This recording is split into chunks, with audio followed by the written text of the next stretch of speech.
Hello, everybody. My name is Lewis Lee, and this is Playing in Traffic. We do this every Thursday night at 9 o'clock Eastern Time, and we talk about cars, boats, trucks, anything you put gas in. We got one of the most famous radio channels on Sunday, Motormouth Radio. Ray, what's up, Ray? Oh, me. Hey, Lewis. What's Doing good? well. Hey, this week went by fast, man. We're back at Thursday. Absolutely. That's how I mark my weeks now. It's Sunday and Thursday, Sunday and Thursday, Sunday and Thursday. Yeah, it comes quick. Yeah. Sure. So tonight, last week you were talking about doing some body work on your car and getting your car painted.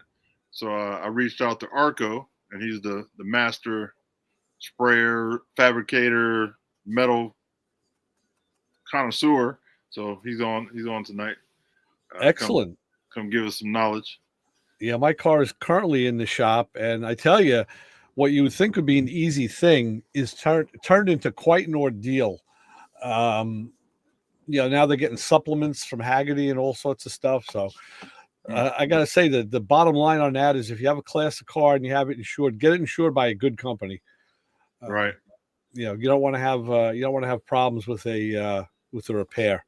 Yeah, and they sure will try to beat you on the head too. Yeah. It's a shame. Yep. All right, let's get Arco in. Let's see what he's talking about. Yeah. Hey guys. Hey Arco, haven't seen you in a coon's age. Right, I know, huh? Holy crap, I gotta move over here. So before we start with Arco, we just want to say that this is Arco from Outlaw Edge. He's one of the premier to kick us some knowledge. What's up, Thank Mr. you, Arco? Good to see you guys. Oh yes, we miss you, man. You can't be playing around. You gotta come on more. I miss you guys too, man. Just been super busy. Ray looks like he's like 30 years younger tonight. What the hell? Really? Yeah. I feel 30 years older. Yeah, it's nice balmy weather we're having. Yeah. Right. Yeah, it's right. been real How cold much here, how much snow you got out there, Arco? Oh, we barely have anything right now. There was maybe a foot in the last month or so, and that's it. Oh, and it's doing good. Yeah, it's been melting, except for the real cold nights. It's been melting. Yeah, it's not bad. Now Brian down in Maryland had 7 inches the other day. Yeah. In Maryland, and we had nothing up here. So it's the weather patterns have been kind of crazy. Yeah, it's been this is the second year that's been a real mild winter, Yeah. Since I moved here. We got around 4 inches, 4 or 5 here. Not too bad. Yep. So Arco, tell us about your upcoming car, man, that you're working on. Rogue, completely handmade. Started with a 51, a 51 or a 48 Studebaker, and kind of got some ideas. And then we took the reason I'm saying this is I had a guy on YouTube asking me about this tonight. And so we took the whole car completely apart and we used nothing from the Studebaker. We used a part of the windshield, I think. Is that it? That's about it. And then the rest of the car is completely handmade. And you can go find it on my YouTube channel, Outlaw Edge. And it's got the full build on there and whatever. And I want to get that one ready for SEMA. And when we were getting it ready for SEMA and trying to build it and whatever, then that's when COVID hit and everything went sideways. And now we're kind of starting over. So maybe next year at SEMA, it'll be there. Not sure. We've been working on it, more and more lately. So hoping to get it finished, Nice. You were showing me some pictures of it, man. It's incredible the work you're doing on it. I love it. Yeah, I'm just excited to get the doors on it because that's really got me pumped up. I've been saying for a long time, I wanted to get the doors on it. And I took the Lamborghini style hinges and I took the driver, put it to the passenger to the driver, and then I flipped them upside down. So I reversed them. And then so now it has actual suicide doors and Lamborghini doors on it, Oh, wow. Yeah. Sweet. It's pretty wild. Yeah, and, when I grow up, I want to be like you. I'm hoping to get our damn metal shape. We've been talking about our metal shaping classes for a long time. I'm hoping to get those up and running soon, but we'll see what happens. It's a lot of work doing all that crap, Yeah. And we've been so busy in the shop. The shop is absolutely just slammed with cars right now. And, with the weather, you can't really push stuff outside. There's a lot of bare metal cars and everything else. I was doing a paint job in the shop today. Instead of doing it at the body shop, we're so full. I got stuff in the fab shop, painting cars right now. So Nice. Last time we talked here, I know you were doing a lot of motorcycle stuff too. yeah, we do all kinds of stuff, man. I mean, motorcycles, cars, trucks, 4-wheel drives, whatever, Right. My main passion though is metal shaping. I love doing the hand built stuff, the hand built cars, whatever. I've got Rogue that we're doing that's completely handmade, and then my dream car I'm building for myself because Rogue we're going to sell that, but Vigilante, I mean, I imagine I'd sell that too if somebody had a big fat wallet, But Vigilante is a convertible boat tail speedster roadster, and I want to keep that for myself. Nice. I'm a big roadster guy, so I like topless cars and chop top, real radical style stuff. So nothing we build is boring. It's all like crazy radical stuff, Yeah. Almost undrivable. Yeah. Almost. Sweet. I can't wait to get out there and see you guys. Yeah, me too. It'd be awesome to get you to park your bus here, stay for a couple of weeks, Yeah. Bring Ray with you and everybody else. What is that Load like? up That's like a 14 room bus.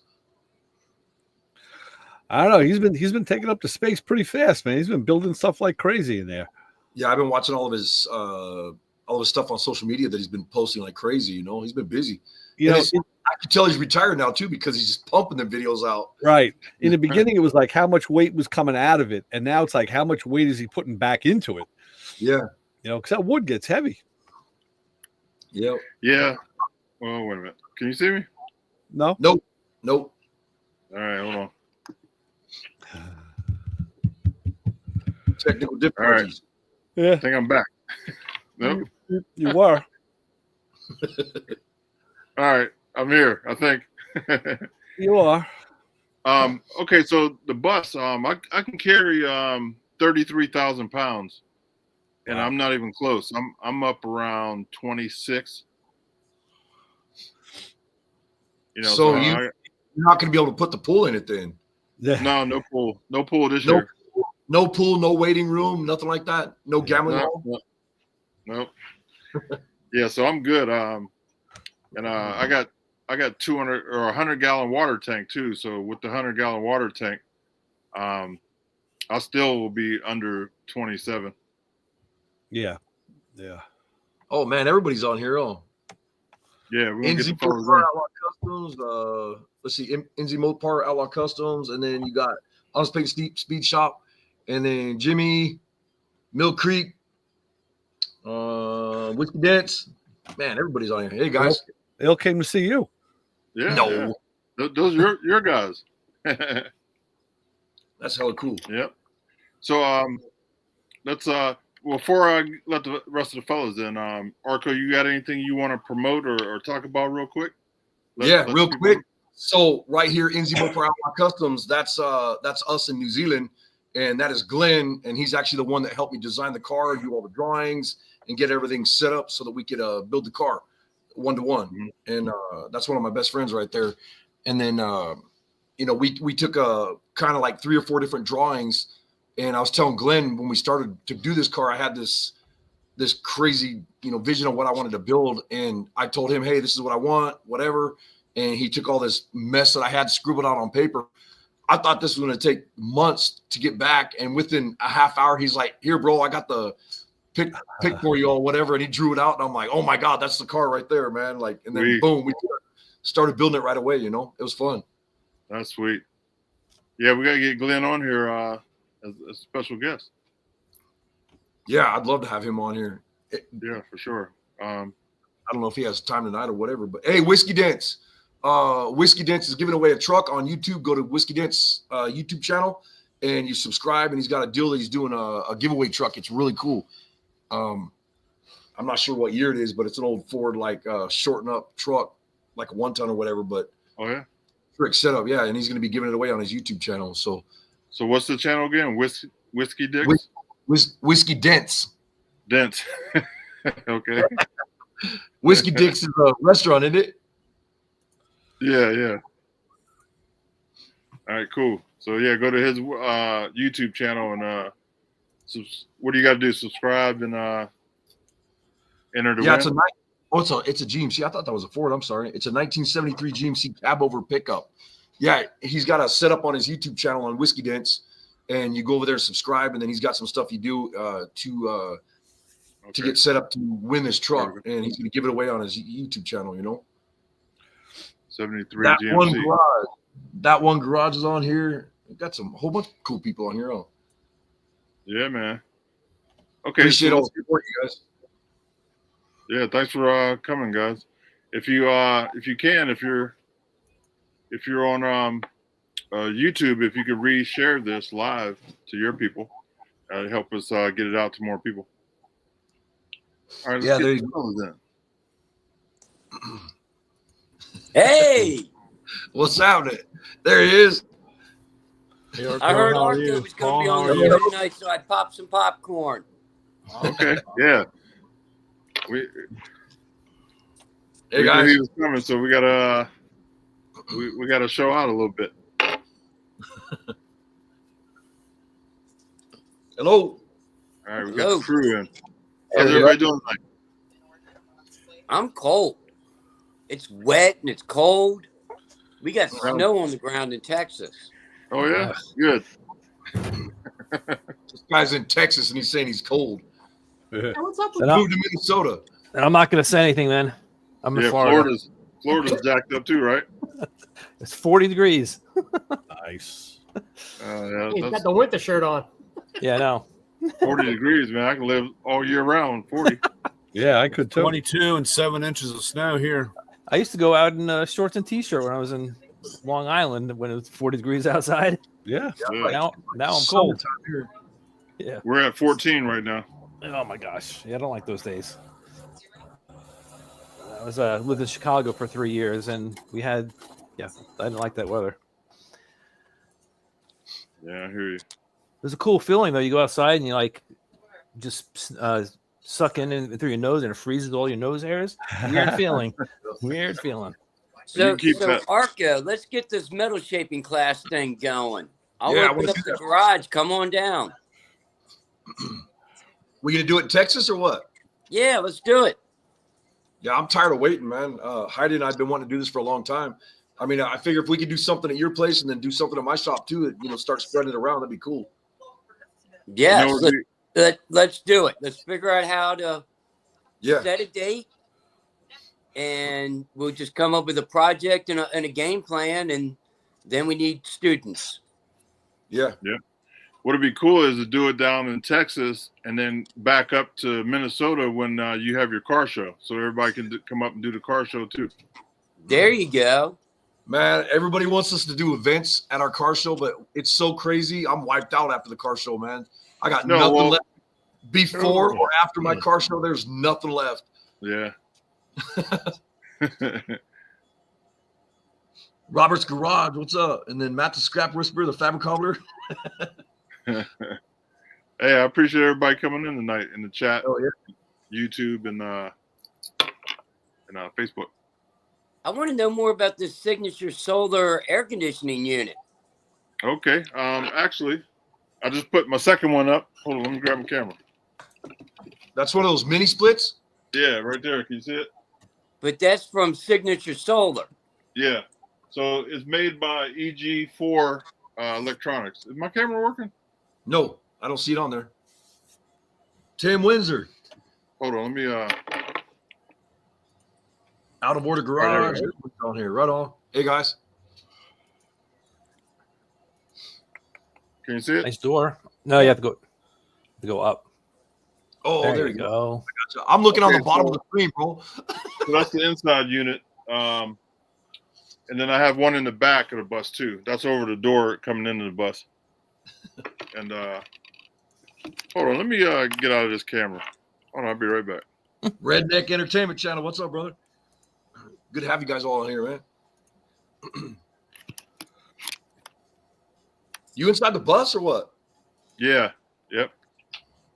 Hold on one second. Let me get my. Oh, you broke it now. Now, yeah, 3 dots. That looks good. Hold on, switching cameras.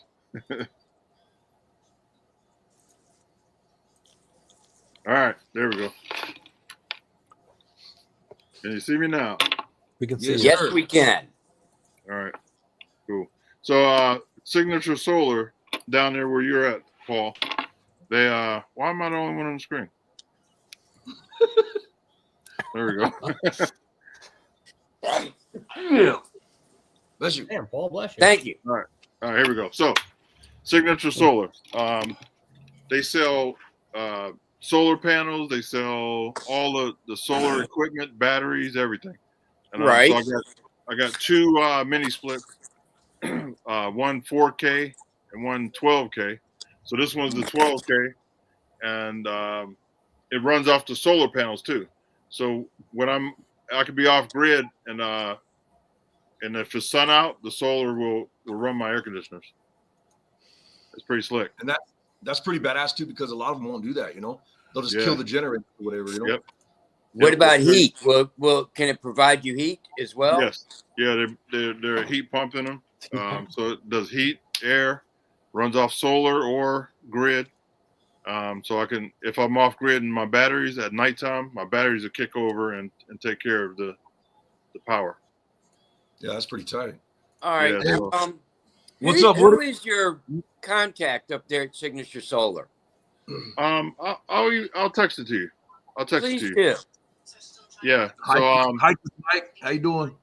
I am a affiliate influencer for them, so I give everybody a discount too. If you want to get something, let me know. I'll send you a link. You get a little discount.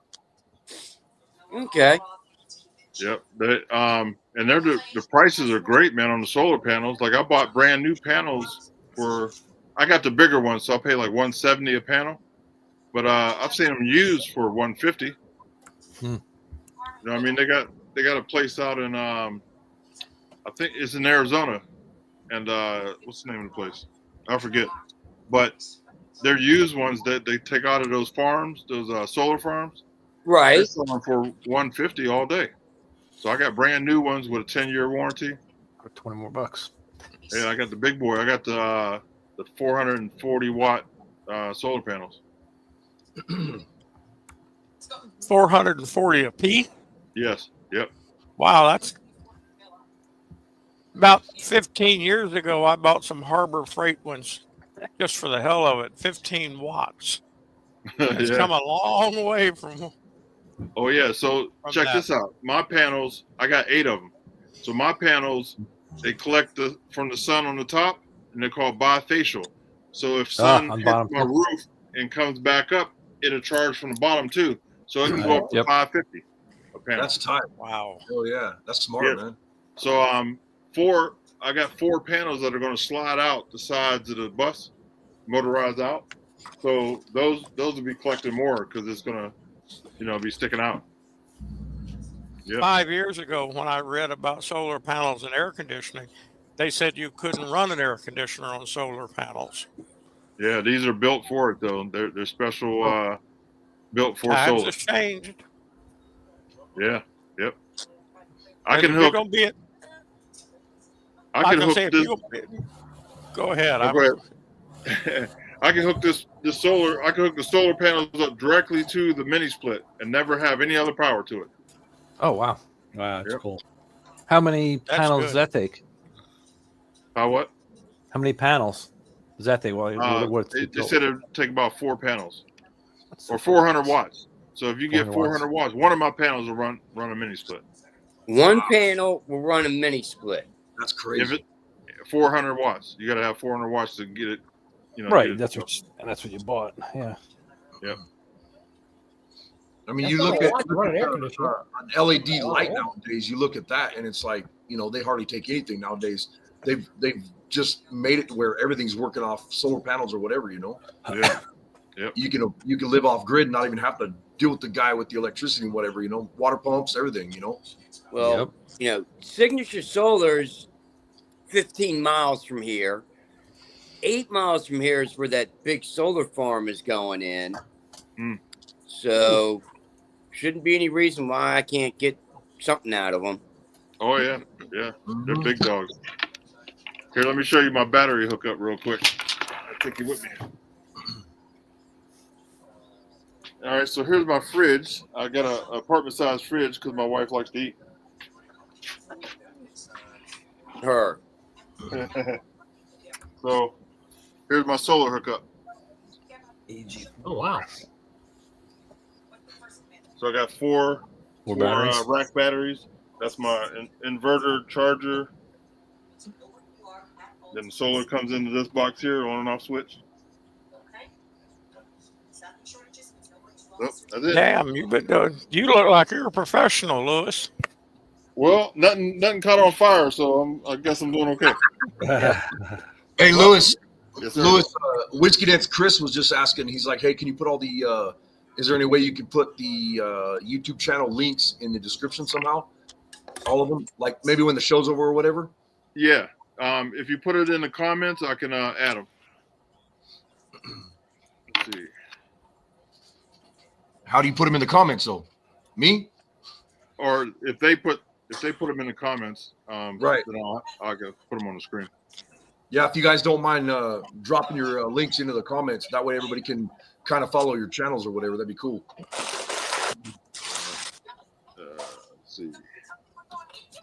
So, not to change the subject, but Paul and I, you know, you were talking about tonight. Want to talk about metal shaping and all that, but Paul and I have been talking for a while. We've been wanting to get a metal shaping classes going, you know, and I think you're right. Like if we could do something in Texas, because I have a huge following in Texas where I can go around and get a bunch of people over there, you know, everything from car shops, YouTube channels, Facebook, whatever, tattoo shops, all kinds of stuff. It'd be nice to get people brought over to his place to do a metal shaping class there, and then maybe do one at our shop also, you know? Yeah. Yeah, I'll be willing to roll. I got time. I can fly now.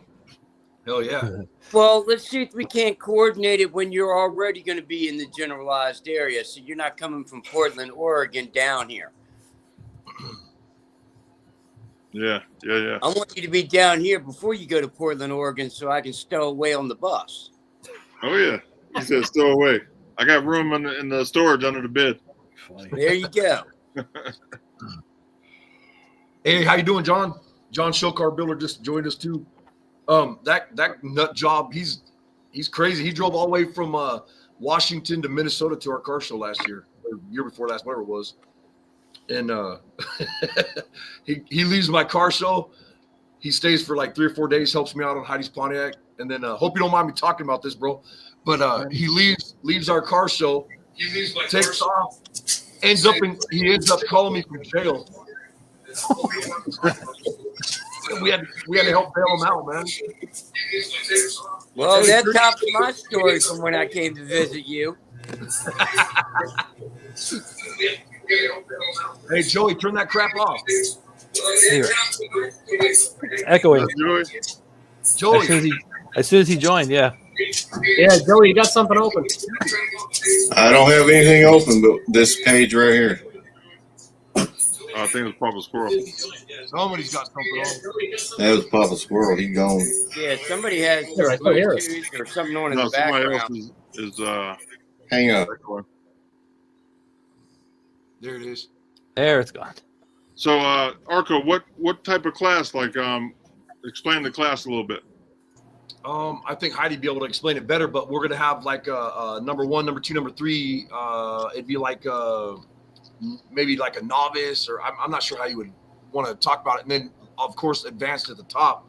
But we would do metal shaping where we would teach simple hammer and dolly, beater bag, metal shaping stump, and English wheel, planishing hammer. We'd show, you know, pretty much how to use some of the certain tools.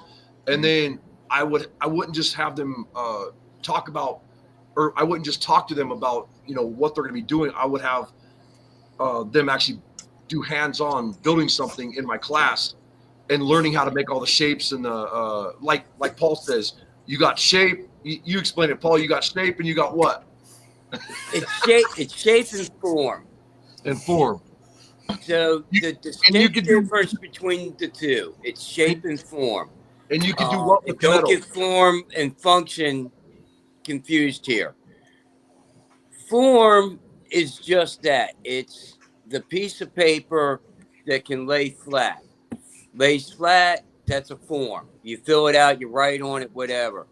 anytime you take that piece of paper and you got to rip it to bring it apart from each other or to tuck it in, and that's shrinking.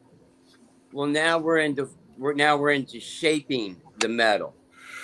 Forming the metal it's all flat. It's all single dimensional. You can, wrap anything around. What's unique is when you start getting into the geometry, you don't need to actually make any shape other than a triangle with the form, because you can make almost anything out of a series of triangles. But Yes. that's Arco can explain that one better than I can. So And when it comes into the actual shaping of it, the beater bag, the English wheel, stretching and shrinking, my theory is, yes, everybody is hands-on, and we pick something very simple, but really feeling good that, wow, I made that part. So you got 10 different people each making a single part. Before you know it, in 3 days, you've made a body to something. Yeah. And so Heidi was just saying, we would have the beginner, the intermediate, and the advanced classes is what we would do. And I got to touch on the whole triangle before I forget, get sidetracked. So when I was young, that's actually Gene Winfield and Jim Bailey was a huge inspiration to me. I got to meet them, hang out with them. Jim Bailey actually taught me about, and it's cool because I'll tell you what, I'm 52 years old and I jumped up and down running through the house like a little kid. You can ask Heidi. Jim Bailey subbed my YouTube channel a while back, and I was like, are you kidding me? Here, I met him when I was like 15, 17 maybe, tops, and got to hang out with him a couple times, and the dude remembered me, man. I was like, that's badass right there. Yeah. Sweetheart guy. And he's in Canada. He's the one that built Nadine, completely hand built, like 51 Buick, all chopped and radical. But he was showing me about triangles and taking a basketball or a volleyball or whatever and making a sphere with triangles and how to shape that and all that. And when I learned that, it was like a light bulb went off. And from then on out, it was like, bam, you can do any shape with a triangle. If you think about it, you just put them together, Yeah. Well, I'm a master at doing the flat pieces. That's about as far as I got. So I want to say, I got to say thanks for Midnight Customs showing up, Slingshot 302, and who else? K&D Customs. I appreciate you guys. Means a lot. Thank you. Showing up, man. Oh, Yeah, Jeffrey, appreciate everybody coming. Candy Custom. That's Jeffrey, isn't it? There's a couple things that my way or my ideas, I can't say my way because this is definitely, to pull it off, going to take a multiple people. So it's no one person, but my idea is no matter what, beginner, intermediate, super advanced, for everybody to be on the same page, I think we're going to have to spend a little bit of time, almost like a classroom style atmosphere, so that everybody we know is on the same page on what their ideas are on their skill sets and what they do know and how it can be advanced from, and everybody be able to pull from everybody else. Down here in Texas, I've learned some things from some tricks that they do down here, and there's some things that I've always done that I just thought everybody knew, that these guys down here, I've shown them, that are just amazed. Arco, you and I and Sean Puzz talked about wax on drill bits. Yeah. And these guys, they're like, Paul, why do you have that chunk of candle wax? I'm like, what do you mean, why? Where's yours? Why don't you have a chunk of candle wax for your saw blades and drill bits? Yeah, that's why, like, I've had people say, why do you have a piece of soap or a bar of soap on your toolbox, And I'm like, that's for when I'm cutting aluminum or certain stuff with my grinder, put it on the cutoff wheel and it doesn't plug up. Little tricks like that, though, to me, is what the old school guys would never teach me. You end up having to learn it from somebody, and then you take those tricks and you learn more tricks, and pretty soon you're learning everything, and it's like overwhelming sometimes. There's so much stuff though that we could hit on. I think doing a metal shaping class though would be good. Simple things first off would be just to see how, like you said, see how people use their tools, because there's certain people like Joey that I wouldn't even let in my shop, man. I wouldn't let him pick up nothing. You know what I mean? I'd let Joey in my shop just long enough to tell him to sweep the floor and kick him out. Me and I Ray guess you're welcome. me, Ray, Brian, and Jim are not even laughing at that. So about watching your videos, Arco, it inspires me to play with Take a shit. metal. Oh. It inspires me to play with metal a little more because you teach it in a easy way to learn. You know what I mean? Thank So you. when I see some of your work, like I had a couple sections on the bus, man. After I watched your video, I was like, oh man, I'm gonna go ahead and do this. And you know, I was real confident after I watched your stuff. So thank you. What he was talking about is you assume that people know something, and like Paul was talking about, is you go and do something on a video or whatever, or somebody will be in the shop and I'll do something and they'll be like, whoa, what did you just do right there? And I'm like, I did this and whatever. And they're like, I have never seen that done before. That is awesome. And I'm like, really? So then Heidi was like, hey, you need to start making videos on that stuff, you know, start showing it. And I actually started my channel. In California, I taught survival classes and stuff. And so I started teaching my YouTube channel, or doing my YouTube channel as like a teaching survival skills and whatever. And I did a few videos and whatever. And my channel was kind of going a little bit and whatever. And I did a couple like tutorials or like hot rod style videos. And people were like, oh, I want to see that and this and this and this. Did a couple more videos. And then all of a sudden the channel just went stupid, you know? Yeah. And then when we started doing the metal shaping stuff, I was like, I wouldn't say I was shy about, because you guys know I'm not shy, but I was kind of like, I don't know if I want to show that or whatever. And Heidi was like, just show this stuff, you know? And I'm not bragging. I'm blessed because of the channel. I love it. All the supporters and everything. Thanks you guys, you know? But the channel went, like when we started building Rogue, we got 15,000 subs in 28 days. It was nuts. Wow. It was just like boom, it just took off, you know. And I was like, well, I know what people want to see, you know. Yeah. And it's cool for me because that's my passion. That's what I want to do. And when you put your passion into something, you can do whatever the hell you want, you know. Yep. Hello, Heidi. So when I was working on some metal stuff on the bus, Brian, he sent me some hammers, man, and I don't know how to use them, but it's nice to have them because you know you get a different outcome. So once I really learn how to use them, I'm going to work on the Cadillac, get that roof. Yeah, I got a couple. Since we're talking about what inspires us about Arco's videos, when I watch them, I get inspired to go watch the Criminal Channel and look for other people like Arco. So. Hey, did you ever come across me when you're watching the Criminal Channel? No, but I did see you on that one show. It's on late at night. Crypt Keeper. Yes. Yes. Tales of the Crypt.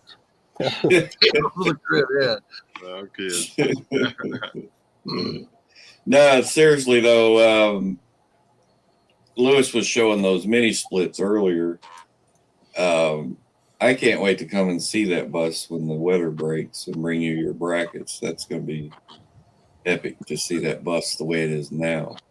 What all do you have left on that thing before you can start touring or whatever, you know? I could leave right now. Actually, everything is hooked up and working. I still have to do the front cab part. I kind of was waiting to do that because I want to do it like a car. So I'm going to fabricate the dashboard, you know, with fuzzy dice, you know, all the amenities. Hey, my brother's on here. Damien's on here. Look what he wrote. He says, I heard most of Arco's followers are all selling. Well, I'm not. We'll put that up. There we go. Yeah, I'm not a felon. I was pardoned by the president. Yeah, but we can't, really accept it because he didn't know what he was doing. Yeah, but it still counts. So he must have been talking to Biden. The guy was drunk or something. Yeah. All right. So yeah, we about have everything done. Like all the bathrooms done. You know, I got to do little trim work. That's what I'm working on now. Just trim work and little stuff. Mm. But everything is usable. We can take off right now and survive. Yeah, I can't wait till you show up at my show, man. I mean, you'll have a blast. Yeah. Look forward. No to it. burnouts in the bus though. I don't think I can do it. I think I'm okay there. Did you find the rear end for it yet to up the gears in it? No, I haven't really looked too much because of the winter. Nothing I can really do right now. Maybe when I go to Arcos, he might have one in the junkyard. Yeah, maybe. I need Put a 4.9-inch in it. Yeah, I need lower gears, man. When I get to 55, man, this thing's screaming. I'm at 3,500 RPM. So you need higher gears in, no? No, Yeah, lower. higher gear. No, Should be higher, shouldn't it? Yeah, higher. is it higher? Yeah. Yeah. Lower, you're going to burn up more RPMs. So I have four something in it now. Can't remember what the number is. But Yeah, everything I sure. researched, they said I should put 3 in threes. Like 373s or something like that. Yeah. So it's not lower. How tall of a tire is it? It's how tall of a tire? It's 11R 22.5. So it's 22.5. Way too tall. What's up, David? It's Thanks the for same showing up. tires in the semi. Yeah, you need to put them gears into the 3s. But you got to be careful doing that. You go too much, you're not going to be able to pull the hills when you go through the Appalachian Mountains or go through the Rockies. Yeah. Yeah. Yeah, right now 55, that's my limit. Hey, classic car. So classic car. That's David. That's Chris's brother from Whiskey Dance. Okay. So How you if you guys could put your links in the deal so that people could sub your channel, that'd be cool. Look what John wrote. They have to have blue wrenches to do that. That makes sense. All right, here we go. John.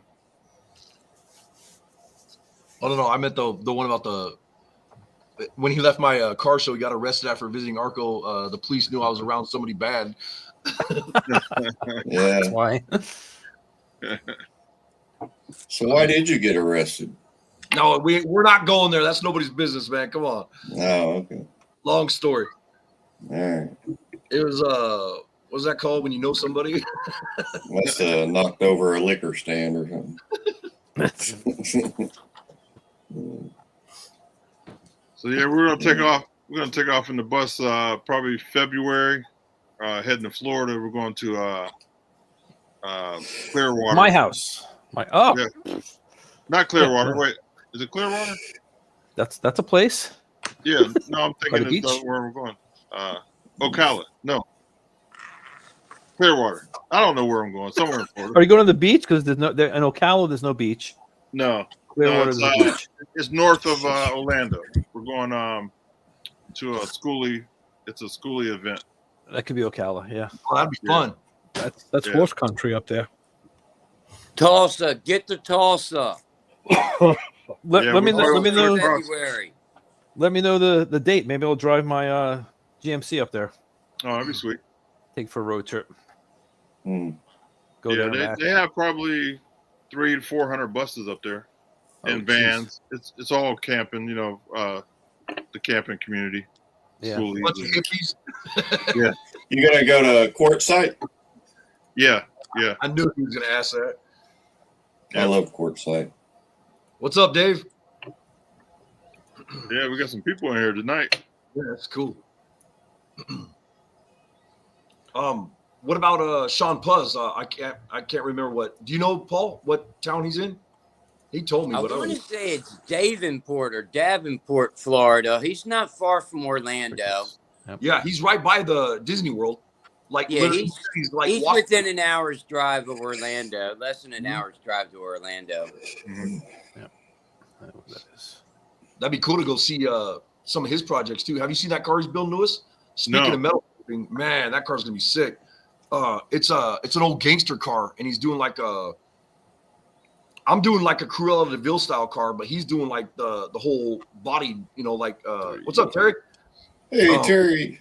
He's doing a pretty wild one, like I don't know what you call it, Yeah. Like a Coach. or whatever. What's up, Coach? What's up, Coach? Not Yeah, much. How y'all doing? I'm going to start putting everybody that's putting your channel up in the chat. I'm going to throw it on the screen so people can follow you. What's up, gentlemen? Mr. Out Terry. of Order Garage. What's up? What's going on, Terry? What's happening? All right. First of all, Joey, you can come work with me. All right. Thank Arco, you. he's a felon. Yeah, I know.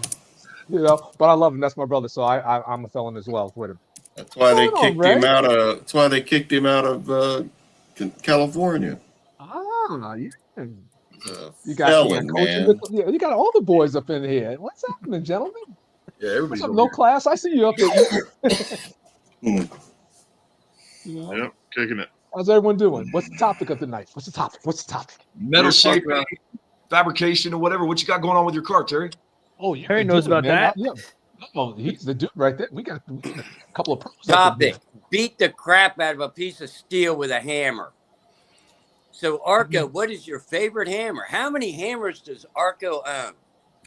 Oh man, I don't know. Somebody asked me that a while back, and I was doing some videos on them and kind of like joking around with them, and then I was like, "Oh wait," and they were like, because they were counting like I don't know how many hundreds or whatever, and I went upstairs, and then there was a big pile of hammers, and they were like, "Oh, never mind." It just kind of got crazy after that, But I'll take all these old hammers that I get and I'll shape them for different shapes that I'm making. And for instance, I took a 35. This was a long time ago. I took a 35, I think is what it was, Studebaker 4-door, and on those they never made a sedan delivery with those cars. So, most people just weld the back door shut and then they like cut that post out and then just weld a piece of metal in there. But I actually made a true sedan delivery 35 Studebaker.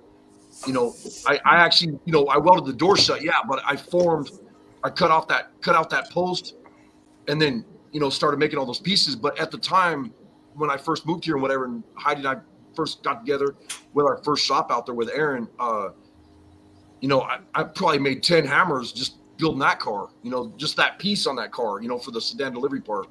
And I always take different hammers, ball peens, and just any old hammer I find at garage sales. And there's some that I've welded handles on and used them for shaping. There's other ones that, I used them for 10 minutes, cut them apart, made another hammer out of them, I mean, to me, go ahead. I worked with a master BMW technician from the old country, and his number one hammer was the claw hammer because it was also a seal puller. So it did 2 in 1. Arco, you should do a giveaway on your channel for the first person to guess the exact number or closest to the exact number of how many hammers you have, and the winner will get a mag drill. That'd be fun, actually, because I don't know how. Hold on, I need to know: is this the amount of hammers you own, to include the Fisher Price and the blow up hammer? The one that Sean sent me up. Yep. Did you hear? Sorry, I had to say it. You hear about that, Lewis? No. We were doing that TV show for the International Radical Rod Build Off, and we were building Rogue and stuff. That's when we just started building it. And Sean Puz and all of us, we were just busting each other's balls. And I get this package from him in the mail, and I'm like, "Oh, cool! What is this?" And it's real light, And I open it up, and it's a bunch of like blow up hammers and Fisher Price hammers, and like there was like 50 hammers in this box, man. I was rolling, man. It was funny. Heidi, no, I won't be doing that. I mentioned doing the giveaway of the mag drill because I need a mag drill. Why would I go buy one and give it away? True. I got one. I love it. Hey, I appreciate all you guys in the chat. Yeah, we got a very distinguished looking crew here. Look at them. What's good, gentlemen? How's everyone doing? It's all good. Terry, I've been good. I appreciate the job offer, but I'm going to have to turn you down. Yeah, yeah, it's always open. It's open door policy at the garage shop over here. I appreciate that. Where is your shop? Where is your shop? New York, on the border of New York, Jersey. Yeah. Yeah. Yeah. For some You reason, could- I keep thinking you're in Kentucky. You're in New York. Why do I keep thinking you're down south in Kentucky? I have no clue, man. That's That's where the I'm first. from. That's in the New first. York. Well, that's the first I heard. I heard California. Most people think I'm from California. You know, but Hey, never Kentucky. We got another fabricator, metal shaping guy right here. The shop, that's Taylor in Canada, and you should see the stuff he's doing on his. He just took a. You might want to put it in the comment, but he just took like a '89 or whatever it was Chevy tailgate, cut it all apart, and built another tailgate for a customer's truck or whatever. Oh, That yeah? thing turned out badass. So he put the raised lettering in there and stuff, and he's always doing all kinds of cool stuff too, man, on his channel. You know. Hey, put your YouTube channel in the chat, and I'll throw it on the screen. Freaking Damien, man, bad Chad. Yeah, I reached out to Chad to see if he can come on the show. He hasn't gotten back to me, but yeah, I like to have him on too, man. He's pretty tough. Oh, Greasy. What's his name? Is it Greasy's Garage? Yeah, He's gonna be over hanging out with Northeast Ohio Dukes pretty soon. I asked him to send me the schedule on that. I'd try to meet up with them over there. That's not far from you, right, Louis?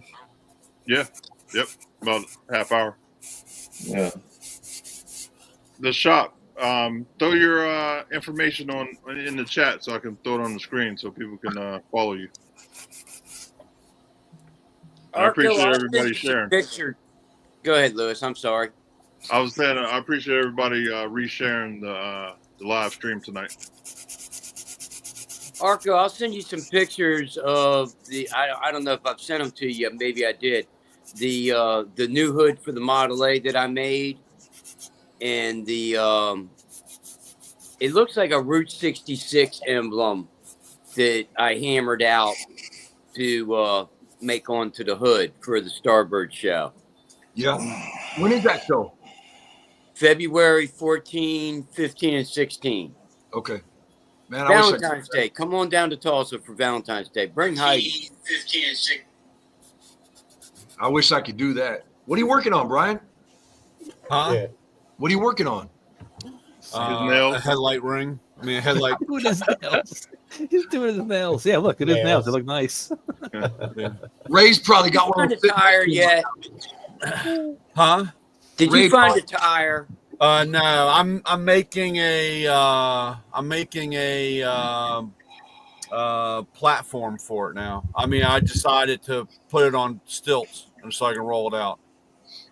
Oh, that's good. I went ahead and took everything else. I haven't taken them off, but I'm going to take everything off this weekend.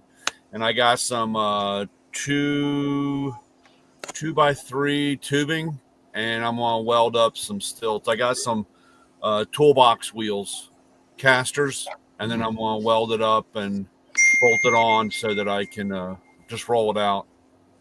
Yeah, that's a good idea. So on Classic Car Revivals, that's David there. That's Whiskey Dick's brother. But he's also giving a truck away on his channel too, I believe. Yeah.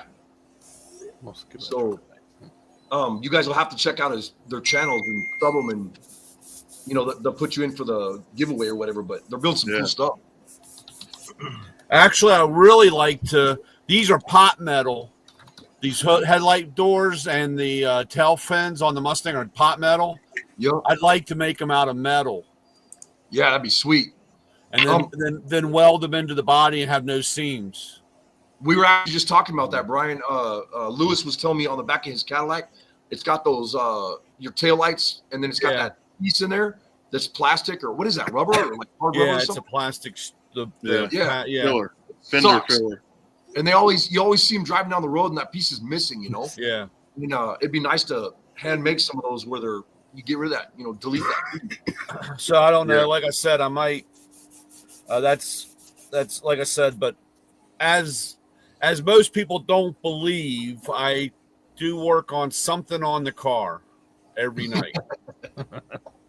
The car will be back together. Okay, we're praying for you. Unfortunately, I mean, until I can get it movable, or be able to roll it out of around and get rid of a few more things. Yeah, I don't know. I need a Believe I need in to you, borrow Brian. somebody's vehicle so I can go to the dump. The trash I guys believe in don't take, the guys won't take all my trash at one time because I put too much out. I believe in you, Brian. I think you're going to do it. Well, You can it's do it. okay. You don't have you can hurt my feelings. It's all right. I'm used to it. Don't do that. No, I'm Hey. a nice guy. I believe in you. Hey, Brian, I'm looking for a job. I'm not even talking to you, Joey. Wow. What I do to you? I've never heard that one before. I hear that all day long. Mr. Wow. Brian, I need a job because I want to be like you and drive around and just collect money. And I wish it was that simple. So, Oh, I don't want that job. yeah, that's all I hear all day long. I want your job. You want my job? You can have it. Shut up, Matt. Madness. Crap whisperer talking, laughing. Yeah, That was so freaking on my hilarious. Cadillac, I'm gonna delete those fillers. I want to lean the lights towards the car, so they're more at an angle, and then I'm gonna push the bumper in too, maybe 2 inches, 3 inches. So take that filler out. Push it in as far as you can go without needing that filler. Yeah. Hey, Lewis, we were just talking about that car the other day. That we were talking about your car leaning the taillights forward and all that, and I showed you the picture of my old '54 Chevy car that I had, that chopped down one. And Aaron called me literally right after we got off the phone, and he's like, "Yeah, I got this car and this Jeep, and I'm gonna be bringing it to the junkyard, or whatever." And I was like, "Sweet." And he's like, "Do you still want that '54 Chevy sitting out there?" I'm like, "Yeah, I'd like to, but I don't have time to go get it." So I guess he's gonna grab that too. So I was like, "Oh, great." Now I'm gonna have to build me another '54 chopped down, car like that car was sweet. You Yeah, can you just just put talking a about it. 54 Missed that down car. here, and we'll use that for the metal shaping class and do it as a chop top class. Now, see, that'd be sweet, wouldn't it? To do a chop top right now. Check this out. That was one of those cars where when I chopped it, the first one I did, I sold. The second one I did, I sold. The third one, my buddy was over there, and he's like, if you do that, I don't want to cut the glass on my car. And I'd done so many of them after that it was like, well, I'll go ahead and do yours the same way. But I did the trick where you sit the windshield down inside the car. And on the 54 Chevys, it's like they're made for that. You can cut that panel out, drop the windshield down, and then you make a deal down inside there with a hose that if water goes down there, it drains out of the car. It doesn't go inside the car. Oh, sweet. And so the windshield is not chopped. So anytime that windshield got broken, cracked, whatever, you could Just pull put it out. another one right back in. That's just a That's stock sweet. 54 Chevy car. Yeah, it was sweet. And then we ended up doing a 57 Chevy pickup like that. And then we did a couple of them where we chopped the glass. One of them, it took me 6 windshields. The number 6 windshield, I didn't break it, cutting the glass. Mm-hmm. And that's when I learned how to do the cutting the glass with a sandblaster and an inner tube. You ever seen that? Yeah. Yeah, it's cool. And I think that was an old Gene Winfield trick, actually, to be honest, where you put cut it with the sandblaster, and then you can take the sander you make sure it's got a ground on it, and you use a water hose and a sanding disc, and you could actually sand the glass, the edges, and smooth them out, then put it back in the car where you want it. And they always say you chop the top, then you cut the glass. Cut the glass, get a couple windshields done, then cut the car, chop it down to where you want it, Yeah. Because some of those old curved windshields, man, they're a bitch. You can break them, like I said, 5, 6, 7 times. Well, I found over especially this last 3 days, building this truck cab, that C10 truck cab, making the windshield, and it's a curved piece of glass, making the windshield fit the truck that I'm building. Because, yeah, you can put the whole thing together and it looks right, but the windshield doesn't want to fit in there right.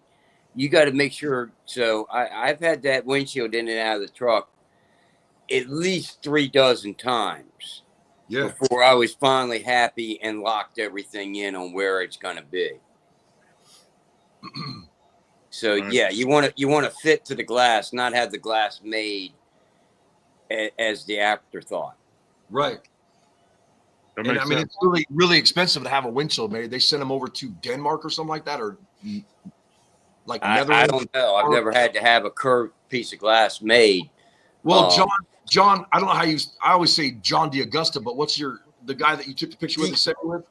John D. Agostino. Agostino, there you go. Yeah. he had some of those windshields made for some of those custom cars he was building.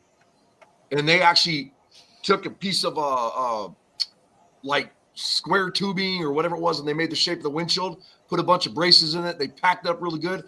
And I want to say they sent it to Denmark when he built a couple of those cars. And then they have a windshield company over there that would actually make a windshield for your car. And you're talking, this is back in the 90s, and that was like $5,000-$6,000 for a windshield. And then I think I'd go and find the Jaguar or the Mercedes or the Yugo. Maybe a Yugo windshield comes in at the dimensions that we need. Let's build it around a Yugo windshield. Never know. You're laughing. You can get Yugo windshields for like $100 a piece, I'm sure. Yeah. A minivan. How many minivans are out there, you know? Exactly. The other thing on the rear windows when chopping the top is to use the rear glass from another vehicle. Just go to the junkyard and cut out the rear window from, a truck or something and use that glass because it's a smaller hole than what you had before, and you could, sometimes not know it. Yep. So the shop, that's Taylor in Canada, he was just asking how Convict was going. And that's that big 4-wheel drive 49 GMC truck. I haven't had time to work on it, bro. I've been too busy, man. Way too busy. It's kind of just sitting in my shop. What the hell is that, Brian? No, it's Joey. Oh, it's Joey? I go and mute it. You put me to sleep. You put me to sleep, Arco. Lewis, you said something about your tail lights. You're gonna move them forward. What do you mean? Yeah, so on the Cadillac, the 77 has those filler lights in between the fender and the light. Right. And they always break out. So what I want to do is I'm going to lean the light towards the body and then make a piece to fill it. All right, well, there you go. Drive the Cadillac down to Texas, and let's do a metal shaping class because that's all primarily form. There's not a lot of shape involved, and that would be a very simple, very satisfying project for a handful of students. Yeah. And my roof. I need my roof. But isn't the tail lights, the side of the tail lights, isn't that part fiberglass on those Cadillacs? It's not all metal, that quarter panel. It's like Who says it has to go back as fiberglass? Get rid of it. We make it all That's metal. what I'm saying. That's what I'm saying. Yeah. That's what we're going to get rid of, that fiberglass piece. Well, it's some kind of rubber. It's not fiberglass. Like rubber or some type of like not fiberglass. It's like a urethane. Yeah, there you go. Yeah, so that's what I want to get rid of. I want to get rid of those and then lean the lights towards the body and then make a metal piece to fill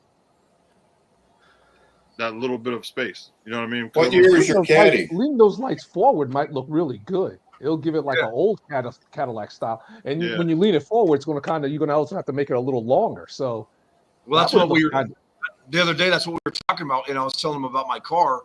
And I was saying that, I leaned my quarters forward on that 54 Chevy and it totally changed that car look because it had that chopped top. So it made it where it like kind of made the angles in the back instead of having taillights like this on the 54s. Then I leaned them where it was matching that roof, the roof line or whatever. Hey, I got to say, thank you, Taylor. That was cool, man. He just did a donation to your channel, bro. Oh, yeah. Thanks. Yay. Appreciate that, bro. Thank you. Yay. Now we can pay to turn the lights on. But this is that chopped car that I'm talking about. It was a four-door. It was a four-door, and we took a cop car top, Crown Vic, I think it was, or whatever, and we put the top on it, and then we got rid of the four doors, so it's a two-door, and then we leaned the quarters forward and chopped down the windshield, the rear window, and all that stuff. Yeah, that thing's sweet. I've seen that somewhere. I can't remember where, but it was at your mom's. Wow. With that that note, I'm going to say that my battery power is getting low. So, Arco, let's really think about moving this forward on some metal classes. We need to talk to the boss and the money holder. Heidi's in the house. I see her. Hey, Heidi, how you doing? Everyone say hello to Heidi. Hi, Heidi. Hey, Heidi ho. Hey, Heidi. Miss Heidi, do I need to, have you and Sherry sit down and talk about dates on this? If you want to get anything done, that's the way you need to do it. Bunch of smart asses in the comments here. Oh, But Arco, this is to your mom joke. There's a message in between them little fingers there for you, buddy. if you knew my mom, you wouldn't say that. I got the feeling you're correct. Yep. So, Arco, when you come here to Ohio, I might send the Cadillac back with you. Hey, Arco's coming to Ohio. I want to take the top and just go. Arco's coming to Ohio. Oh, Maybe. Oh, sorry, no, he's not coming. Yeah. We got to chop the top on that thing, man. And we got to do something with it because it's all wrinkled. Yeah, that top messed up. I do with Allen. You see the video that Allen put out? He had an El Camino quarter panel that was all messed up. Next thing you know, he takes the carefully takes that quarter panel off that El Camino, and he brings it to that wheel. Allen is straighten not it right playing, boy. Allen is no joke. Yeah. Yep. So He did a good job on that, on. yeah. Yeah, it looks beautiful. Yeah. So Paul, I never even he's- thought about that. I was just like, call AMD, but my man took it off Yeah. carefully, and next thing you know, you see him like just going back and forth at an English wheel. so Paul, he's in Texas and he has chop classes where they're chopping roofs. Who does? Allen, remember I hooked you up with Allen? No. He used to come on here every now and then. He used to come Yeah. on here with With Gene Winfield. yeah. Okay, yeah. yeah, I know who you're talking about. So he has every year he has a class down there in Texas for chopping roofs. Okay. I don't know how many days they do it, but they actually do a chop. Is that one of the chop tops with Joel Davis? I'm not sure. No, you're not chopping your damn 71 C20, dumbass. Oh, that would look bad. That would Why look not? so Let's bad. do it. I want to chop the top on one of those. They're ugly with the chop top. The body's Not already done wide. properly. If the body's already wide on those, and when you drop the top, it just looks like like it just got rolled over and should be at a scrapyard. Hey, believe Well, that's it or because you're not, only changing one thing. You're not changing the whole thing in proportion. You're not sitting back and letting the metal talk to you. Because it'll tell you how it wants to look after I've done hit it with a hammer 2 or 3 times. Well, if you can do it in a way that's going to look right, then okay. But the way I've always seen it, it just looks like I'm going to do like- it in a like way that's the going to prop look is right crushed to in. please me. I don't do this to make other people happy. That's right. Don't tell Joey, but I agree. What are we talking about?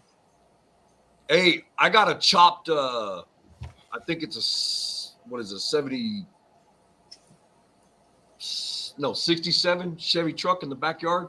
It went to the Beavers. It's all chopped up now. You see Terry's head drop. He's like, oh, man. We're coming. It's We're been coming. Over this.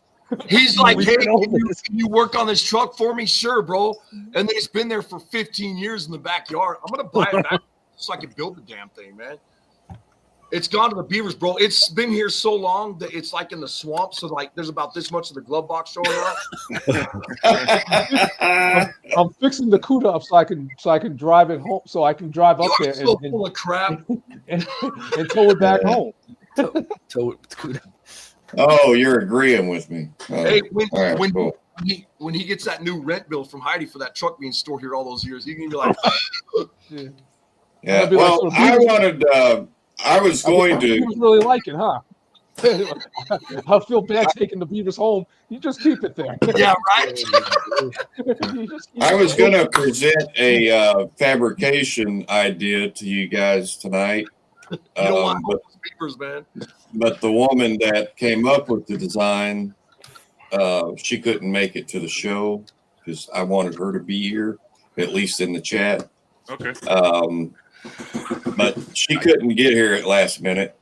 But so I'm going to save it for another night. But I think you guys will like it. She's thinking of pitching the idea and maybe do a few samples and just see what happens. But I like the idea of what she's talking about. She's awesome. Man, that sucks. All You right, shouldn't that have sounds mentioned good. it, man. I'm There not we gonna be go. thinking about this. Oh, you're gonna love it. It's a design that literally will be underneath your sheet metal, but you can see it on the outside. And there will be no glass or anything. It'll just be your metal with your paint, and this design will come through. And I thought, man, that's freaking genius. And so wait till you guys hear this. I think you'll like it. I think it would have to be like a round top car, John, like something like an old I don't know, a 4-door that we could turn into a 2-door, like an old 51 Chevy car or something. I don't know. What do you guys think? You know, what would be cool to chop? We got tons of 49 and 51 Fords. I've been dying to chop one of those. I got a 29 Chevy Coupe.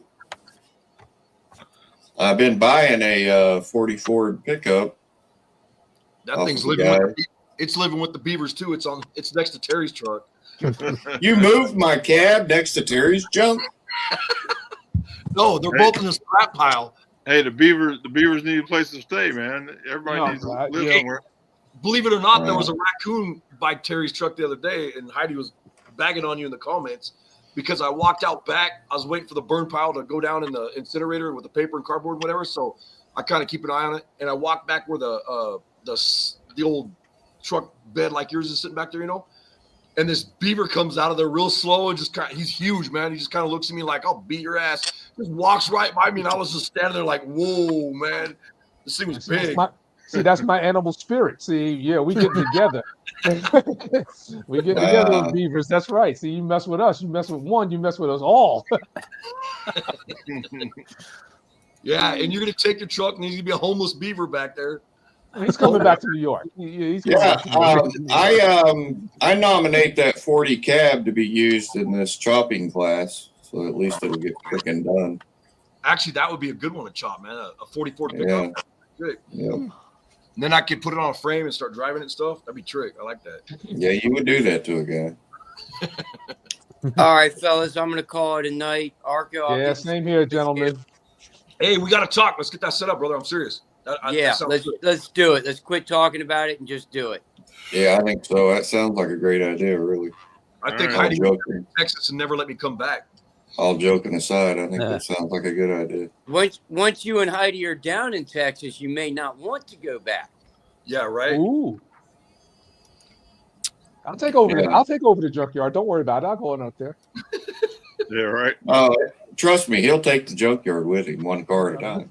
Every Impala would be out of there so quick.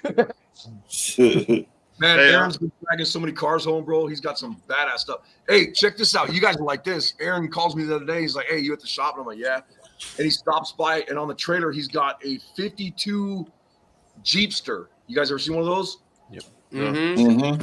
I don't really know how to explain it. It's like a Jeep wagon thing, but like with no top. It's an original Roadster.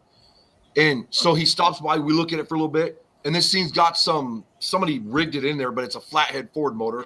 He's obviously going to pull that out of there.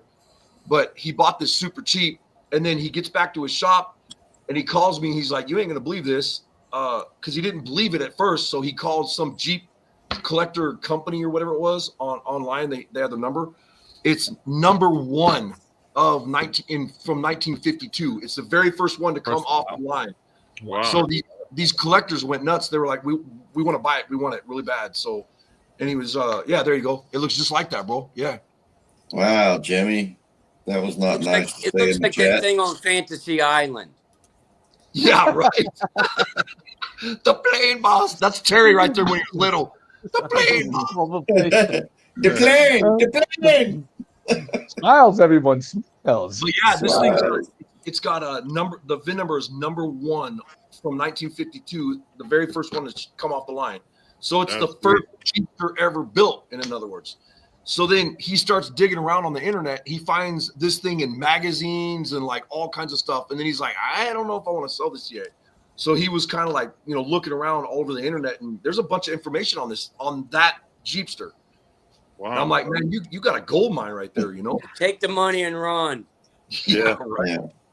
Yeah. No kidding. But that was pretty neat. I was like, that thing, it needs to be like in a museum or something, you know? Lewis, I just wanted to point All out that right, Jimmy's my Chop battery's getting Shop. ready to die 100%. So I'll talk to you shortly, Arco. Talk to you over the weekend. Thanks for All right, joining. Same thing. I'll get with you over the weekend. Good night, And we'll Paul. make this happen. Take care, Paul.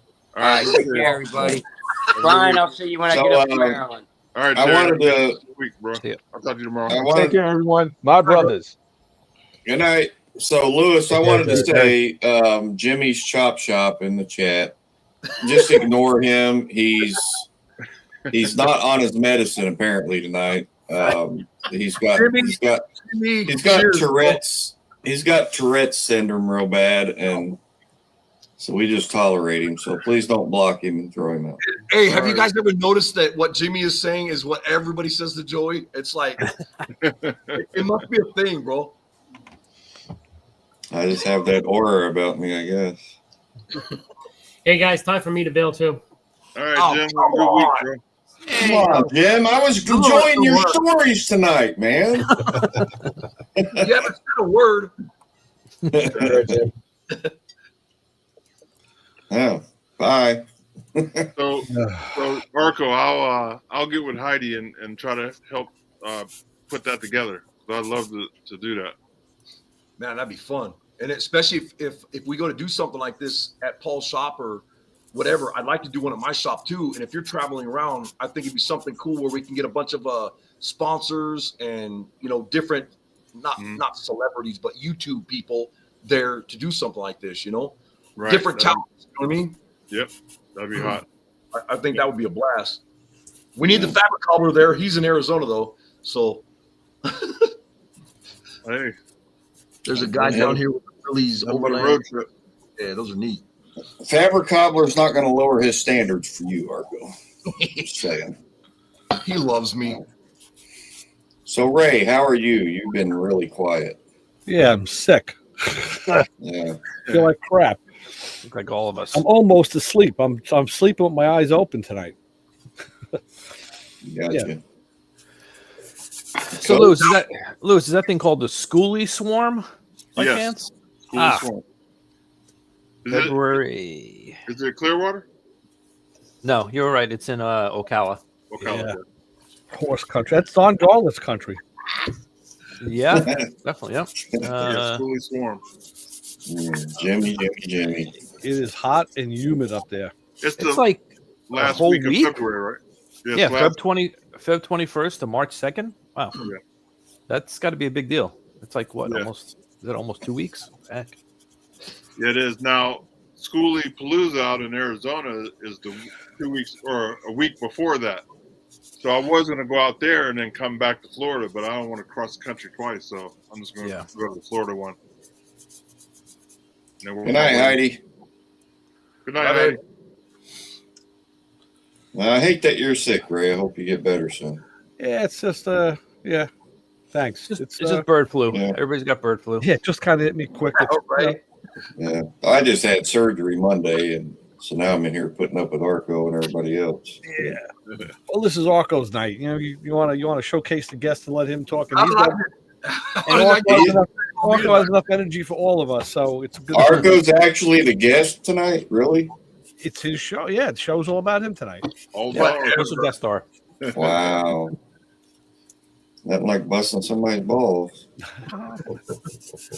It's like So, it's like wiping after you didn't even take a shit. Hey, that'd be a cool truck to chop though, John. Those Studebaker pickups, they look good all chopped down. I saw that one you pulled out of the woods the other day. That thing's nice, man. yeah, Alan, man, he's really putting some stuff down, man. You Hey, gotta, you gotta follow him. He's also on Power Tube TV. Yeah. Yeah, he's yeah. Where's his shop at? It's in the desert. no, it's in Texas. Oh, it's Texas. Yeah, you just Yeah. said that. Yeah. I don't know why I keep thinking he's down there with Ian Russell for some reason. You know. Well, he was doing an intern with Gene Winfield. He was out at Gene's for I think a year and a half, 2 years. Yeah. Yep. He's a good dude too, man. Yeah, he's a The good painter. shop. He hasn't Yeah, showed the his paint skills yet, but he can paint, man. Yeah. Did you guys see where that guy did the video of Gene's Model A? No. Mm-hmm. And that guy walked up, and Gene's at the gas station putting gas in. He goes, "Can we do a video of your car?" And he goes, "I don't give a fuck." And he starts the thing up and takes off. Pretty cool video. This guy goes around and videotapes, or has a drone, and pieces out and does. That's his calling card or his business or whatever. I don't even know if he knew if that was Gene Winfield or not, but he's like, "That's a really cool car." He does rolling shots, yeah. right? Huh? He does That the was rolling shots.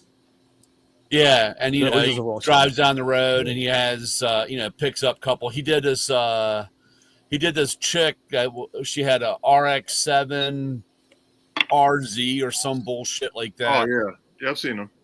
And but the one with Gene Winfield was awesome. That was, I don't give a fuck. That's when he said, gets in his car, fires up, grabs and jams it in gear and takes off. Yep, that was a That good old one. model. It was So Jimmy's Chop Shop. We had Gene on here last year, I think it was, or maybe a year and a half ago. So go back into our channel and check out the interview. We did. We did an interview with him. Oh yeah, Hey. that was great.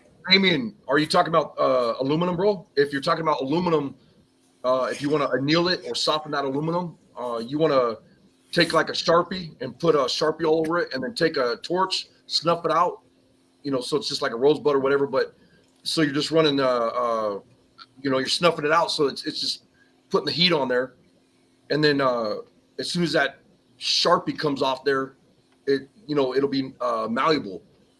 And then when you work harden it, you're gonna hammer it all back in. When you start shaping that aluminum, it'll when it starts getting the shape or whatever, it'll go back to the original hardness. So That's pretty slick. Yeah. The guy there goes by the name of The Shop. He's in Canada. He said that he needed to renew his passport and come over and visit. I wanted to tell him just wait, because I think after the 20th, Canada is going to be the 51st state of the United States. So you won't need a passport. You just need a boat.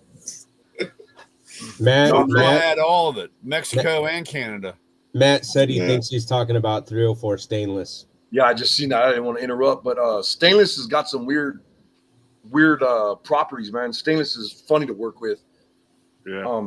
1 minute it's soft, 1 minute it's hard, then it cracks on you, and like it's kind of goofy, You just got to be real careful with it. Was that Goopy? Goofy. Oh, Goofy. All right, that's your California accent kicking in.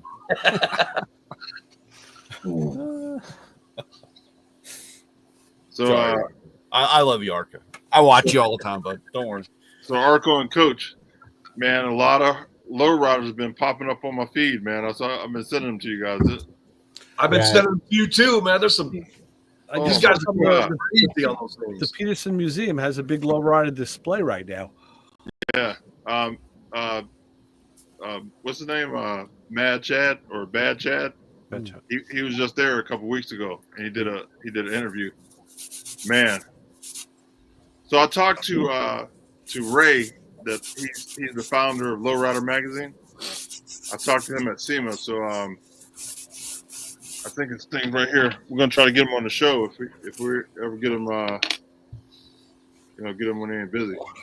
I got his card right here somewhere. Hey, I grew up looking at Lowrider magazine. Yeah, man. I couldn't get away with looking at Playboy, so I got Lowrider magazine. All right. It was doubly the best. I looked at the girls and then I looked at the cars. They both excited me. I tell you what. Speaking of that, Arco. And today's probably the day my mom's tuned in too. He's just kidding, Mom. Yeah, Arco was saying earlier at the beginning of the show how he likes, cars to be topless, which gives you the idea about how he met Heidi. So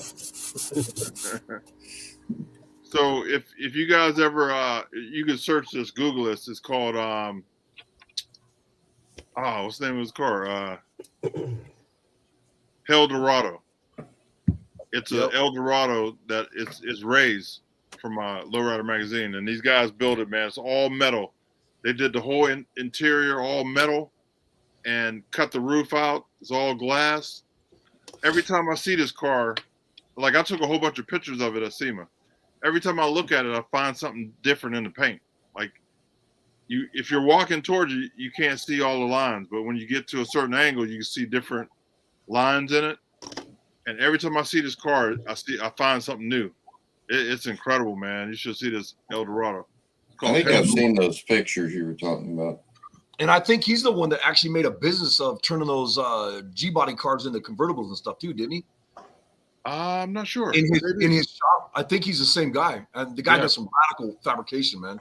Yeah. Because those G-body cars, if you cut a lot of guys back in the 80s and 90s, you would see those G-bodies, they cut the tops off of them. Well, right behind the doors, they'd have trouble because the cars start doing this crap. Then they'd have trouble with the doors closing and opening. So you hardly ever seen any of the lowriders and stuff opening the doors because they couldn't open them. They were all jammed up. So he came up with not only making them into real convertibles above the windshield, making the correct piece that he fabricated to make it where it folds up into that car. So you have roll-up windows, and it's an actual real convertible now. And then he built all those bracings and stuff underneath those cars so that they pull the bodies off when they're doing them as lowriders because they paint them underneath anyways. Yeah. He has them all braced out like hard tops or convertibles, which is the same.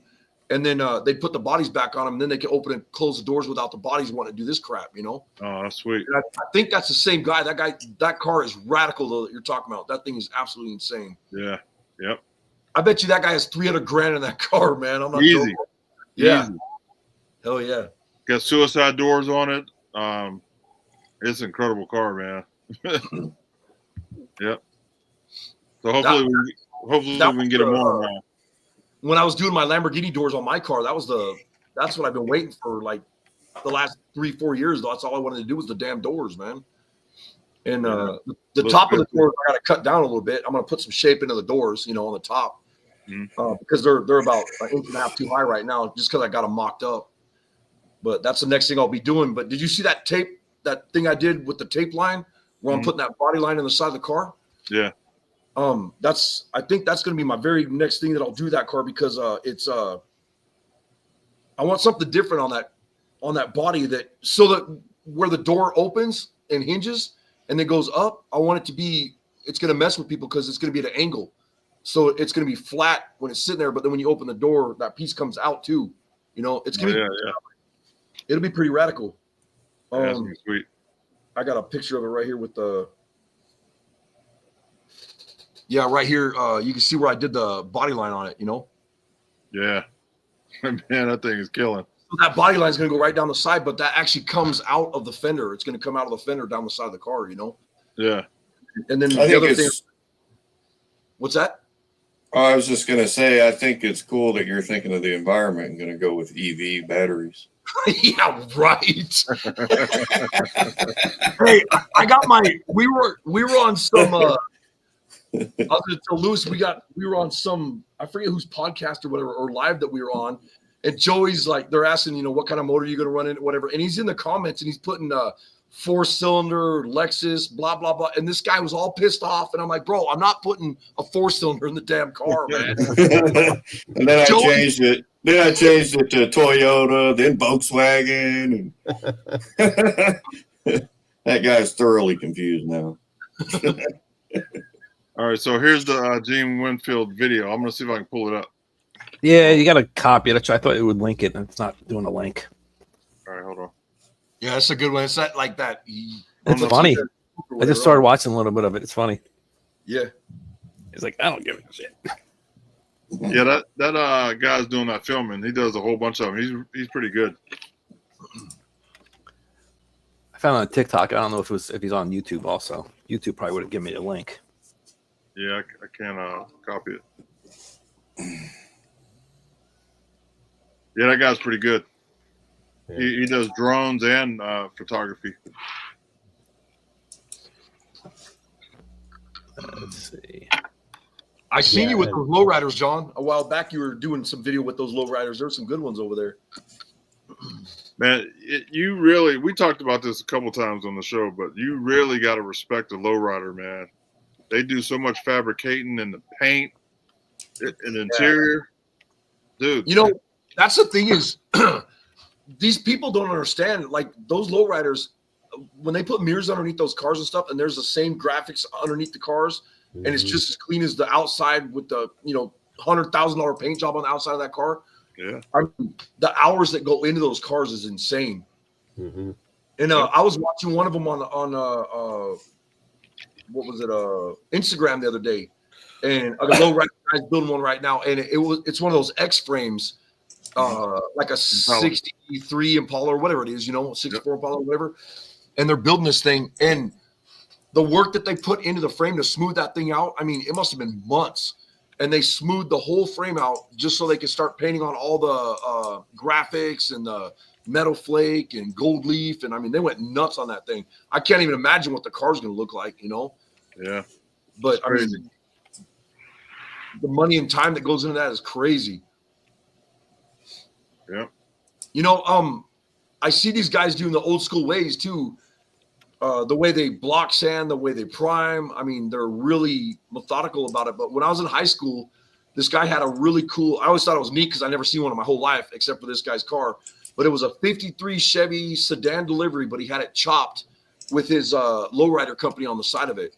And it was a drop down airbag lowrider 53 sedan delivery, Uh-huh. So I stopped in his shop and I was looking at it. And he's like, well, you can come in the shop, look at some of the cars. And these cars were insane.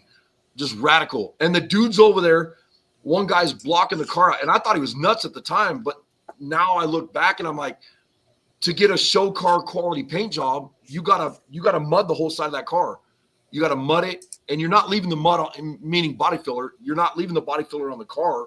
You're sanding it off on the floor. But when you're done, it's like a mirror, it's blocked out perfectly. Dude was doing this car with a grinder, bro. I swear to God. And with one of those like sanding flapper wheels, and this guy was there with a mask on and just going to town. And the other side of the car, here I am as a kid going, how the hell did he get that thing so smooth? I didn't realize they were in there. All those guys were blocking that car out for hours and hours and hours, It was nuts. But yeah, I think those guys got busted for drugs or something because they were like, something happened. All of a sudden there was cops there and the shop was gone like a couple weeks later. And that was on Charter. It was on Charter Way. Wow. And here's another amazing thing. I've seen some videos where there's 4 or 5 guys doing the body work and sanding on it, and it comes out perfect. Like everybody has their spot. Yeah. Yeah. As long as you block, sand, prime, and then like we use those Lucky blocks. Did you see that black car I did? Yeah.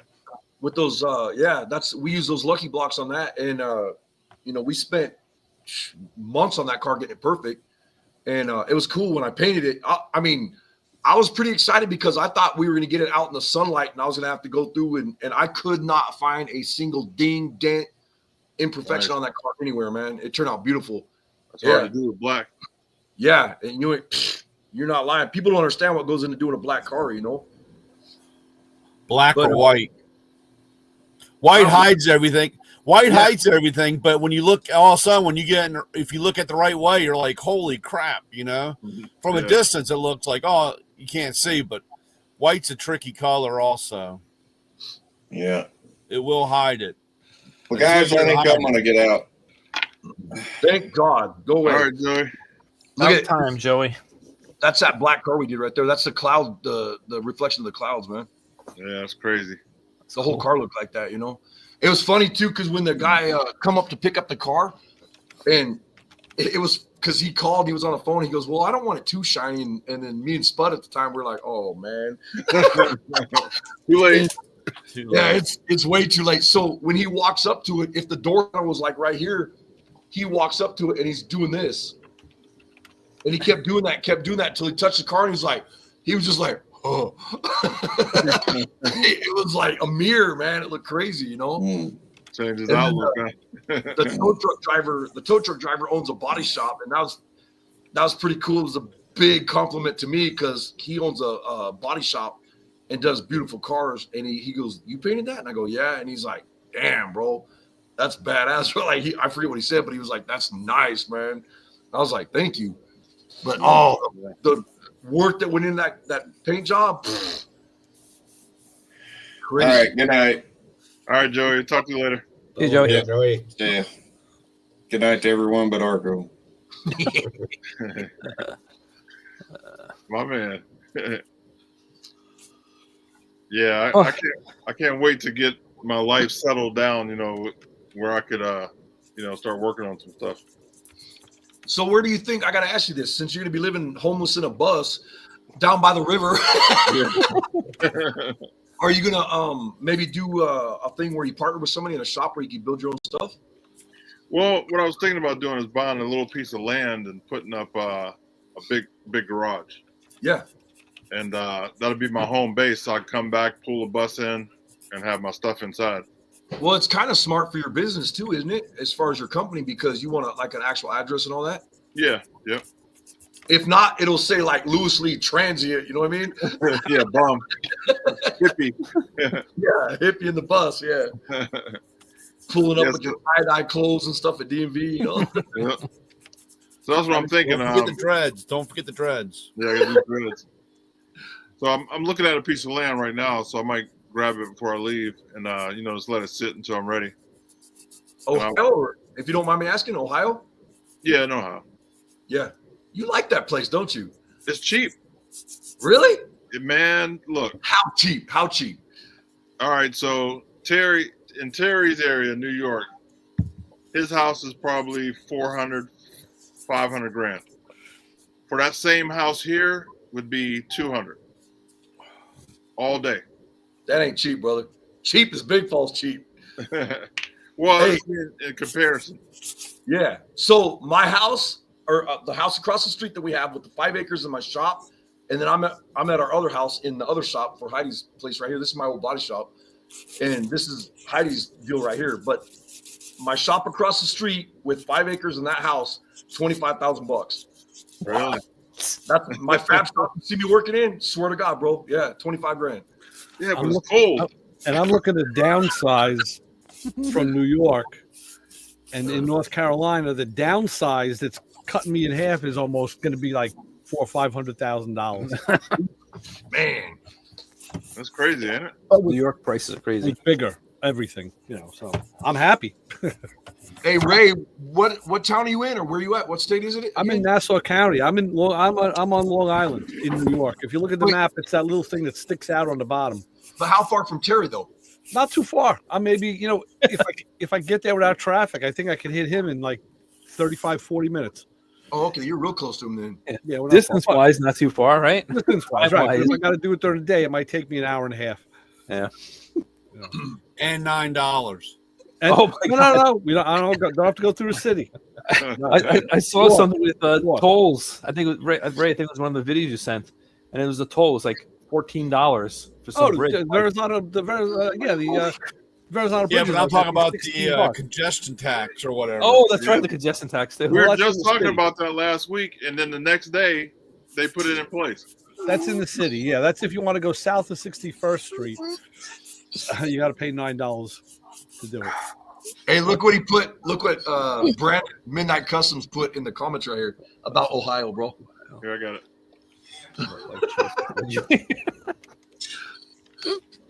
No, right. The next one up where it says welcome to Ohio or whatever.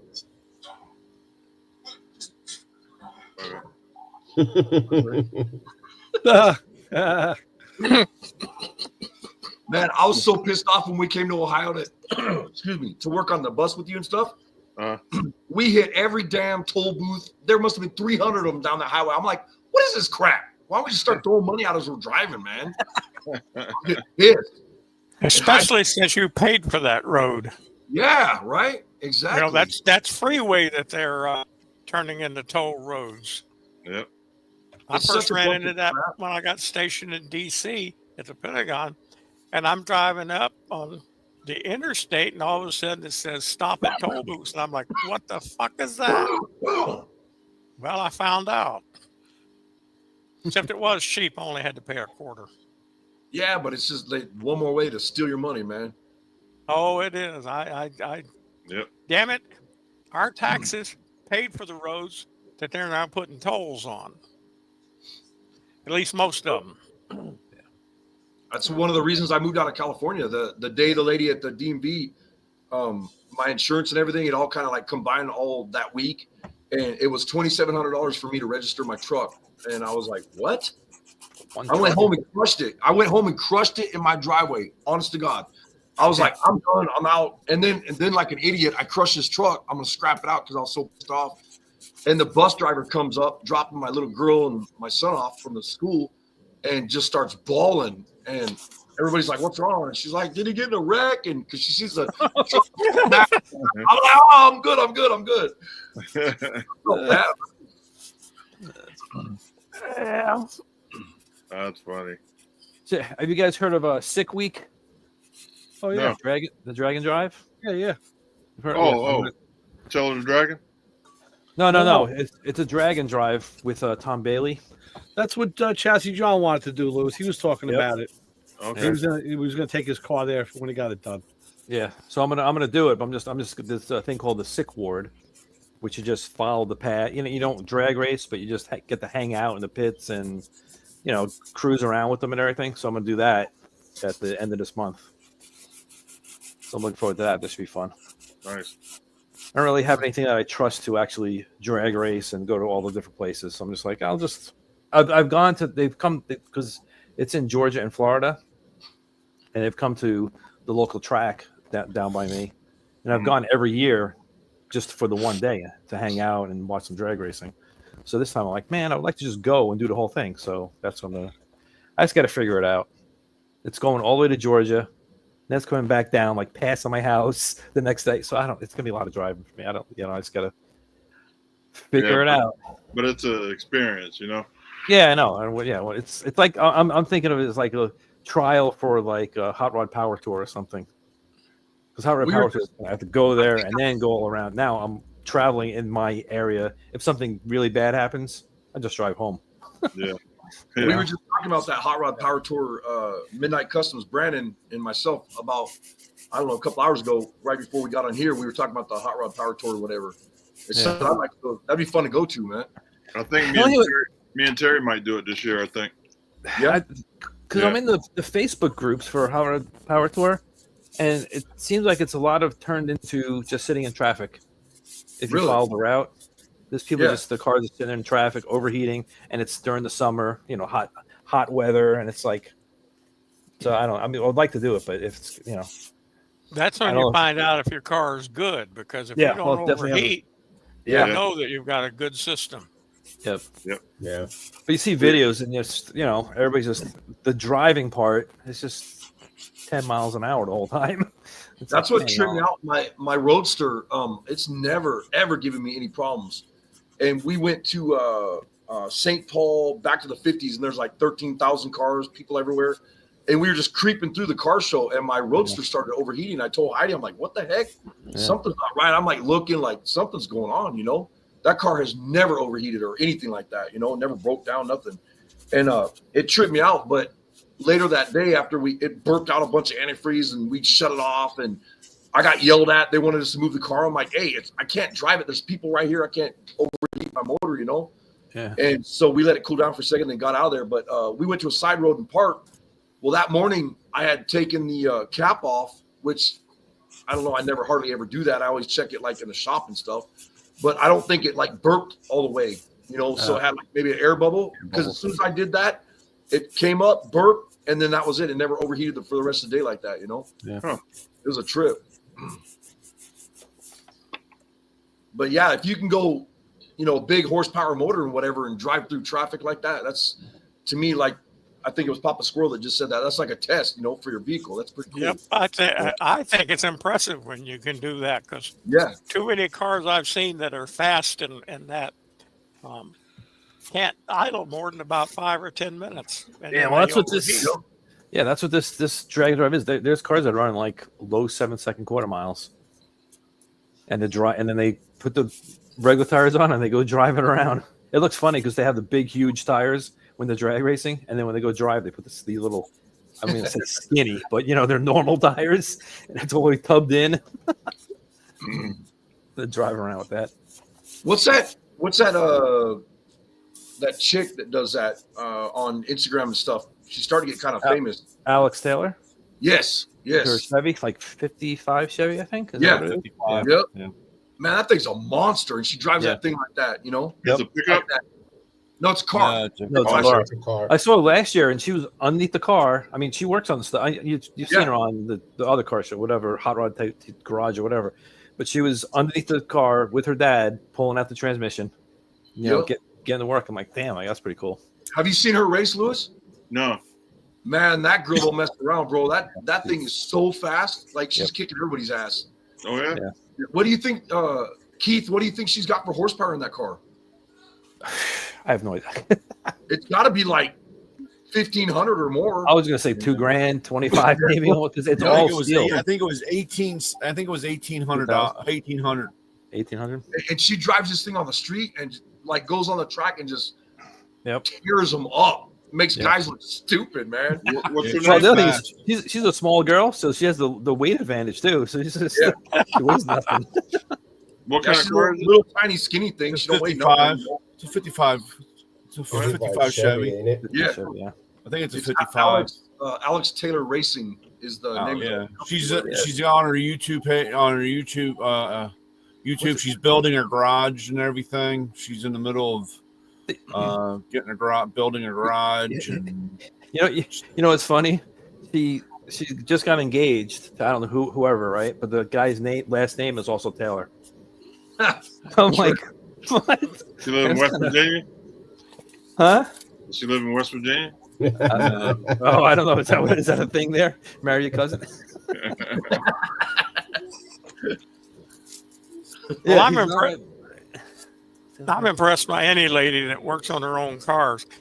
Yeah. Although I like to look at the one, I want to see their hands. That's Mhm. like my wife says when she watched some of these shows with these women on them. I want to see their hands. Are they scarred? Do they have scratches, bloody spots, Yeah. grease under their fingernails? Yep. Don't give me a shit about working on cars if all you do is talk about them. Yeah. No. Yep.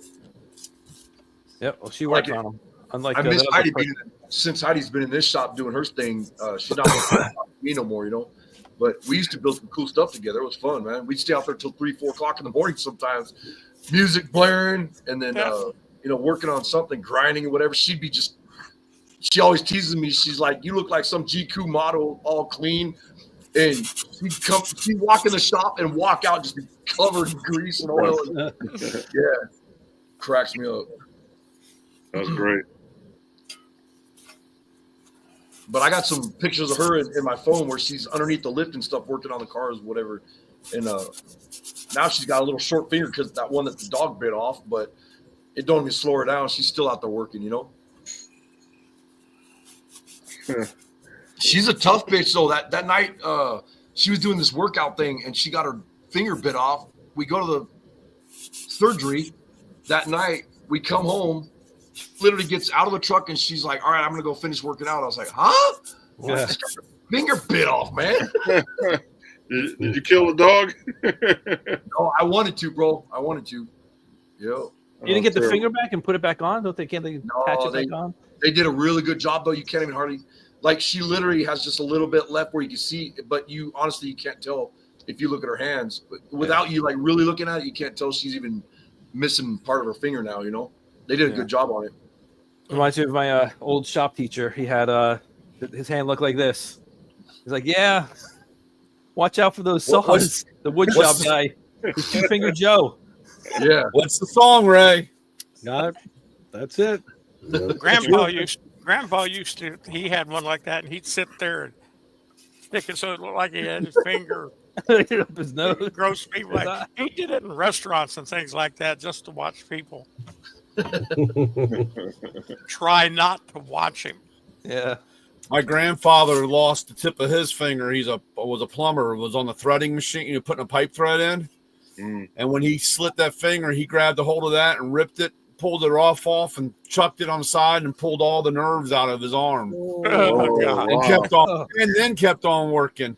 And the guy that his helper finally talked him into going, and he had picked the finger up and wrapped it up, but it was too late. But my grandfather was a tough old bird. I wish I had a chance to meet that guy, because I tell you one thing, to rip the finger off and keep on working was No. pretty tough. I was underneath my Suburban one time, and I'm using this transmission jack out the driveway in the dirt and mud and whatever. Old school, just changing my transmission and transfer case right there. And because I stripped out the flex plate or whatever it was, and so I'm using the transmission jack and I'm jacking it up and it's not going up. And I'm like, what's it jammed on? Like, what the hell's going on? And I'm reaching on this jack and it would not go up. Well, come to find out, there was a bolt that came out of the, where I couldn't see down there on the jack that was just catching just enough. And as soon as I was like, oh, maybe it's that right there, I stuck my hand up in there and that thing went wham and got my finger, whacked the end of my finger off. And I was like, damn it. So I called my mother-in-law. I'm like, hey, do you have a second to take my finger up and whatever and look at it, see if it's okay or whatever? And she's like, yeah, I'll check it out. She comes down there and she looks at it. And she goes, yeah. And she literally was like, oh. Because I was like, there's something like, is that the bone or what?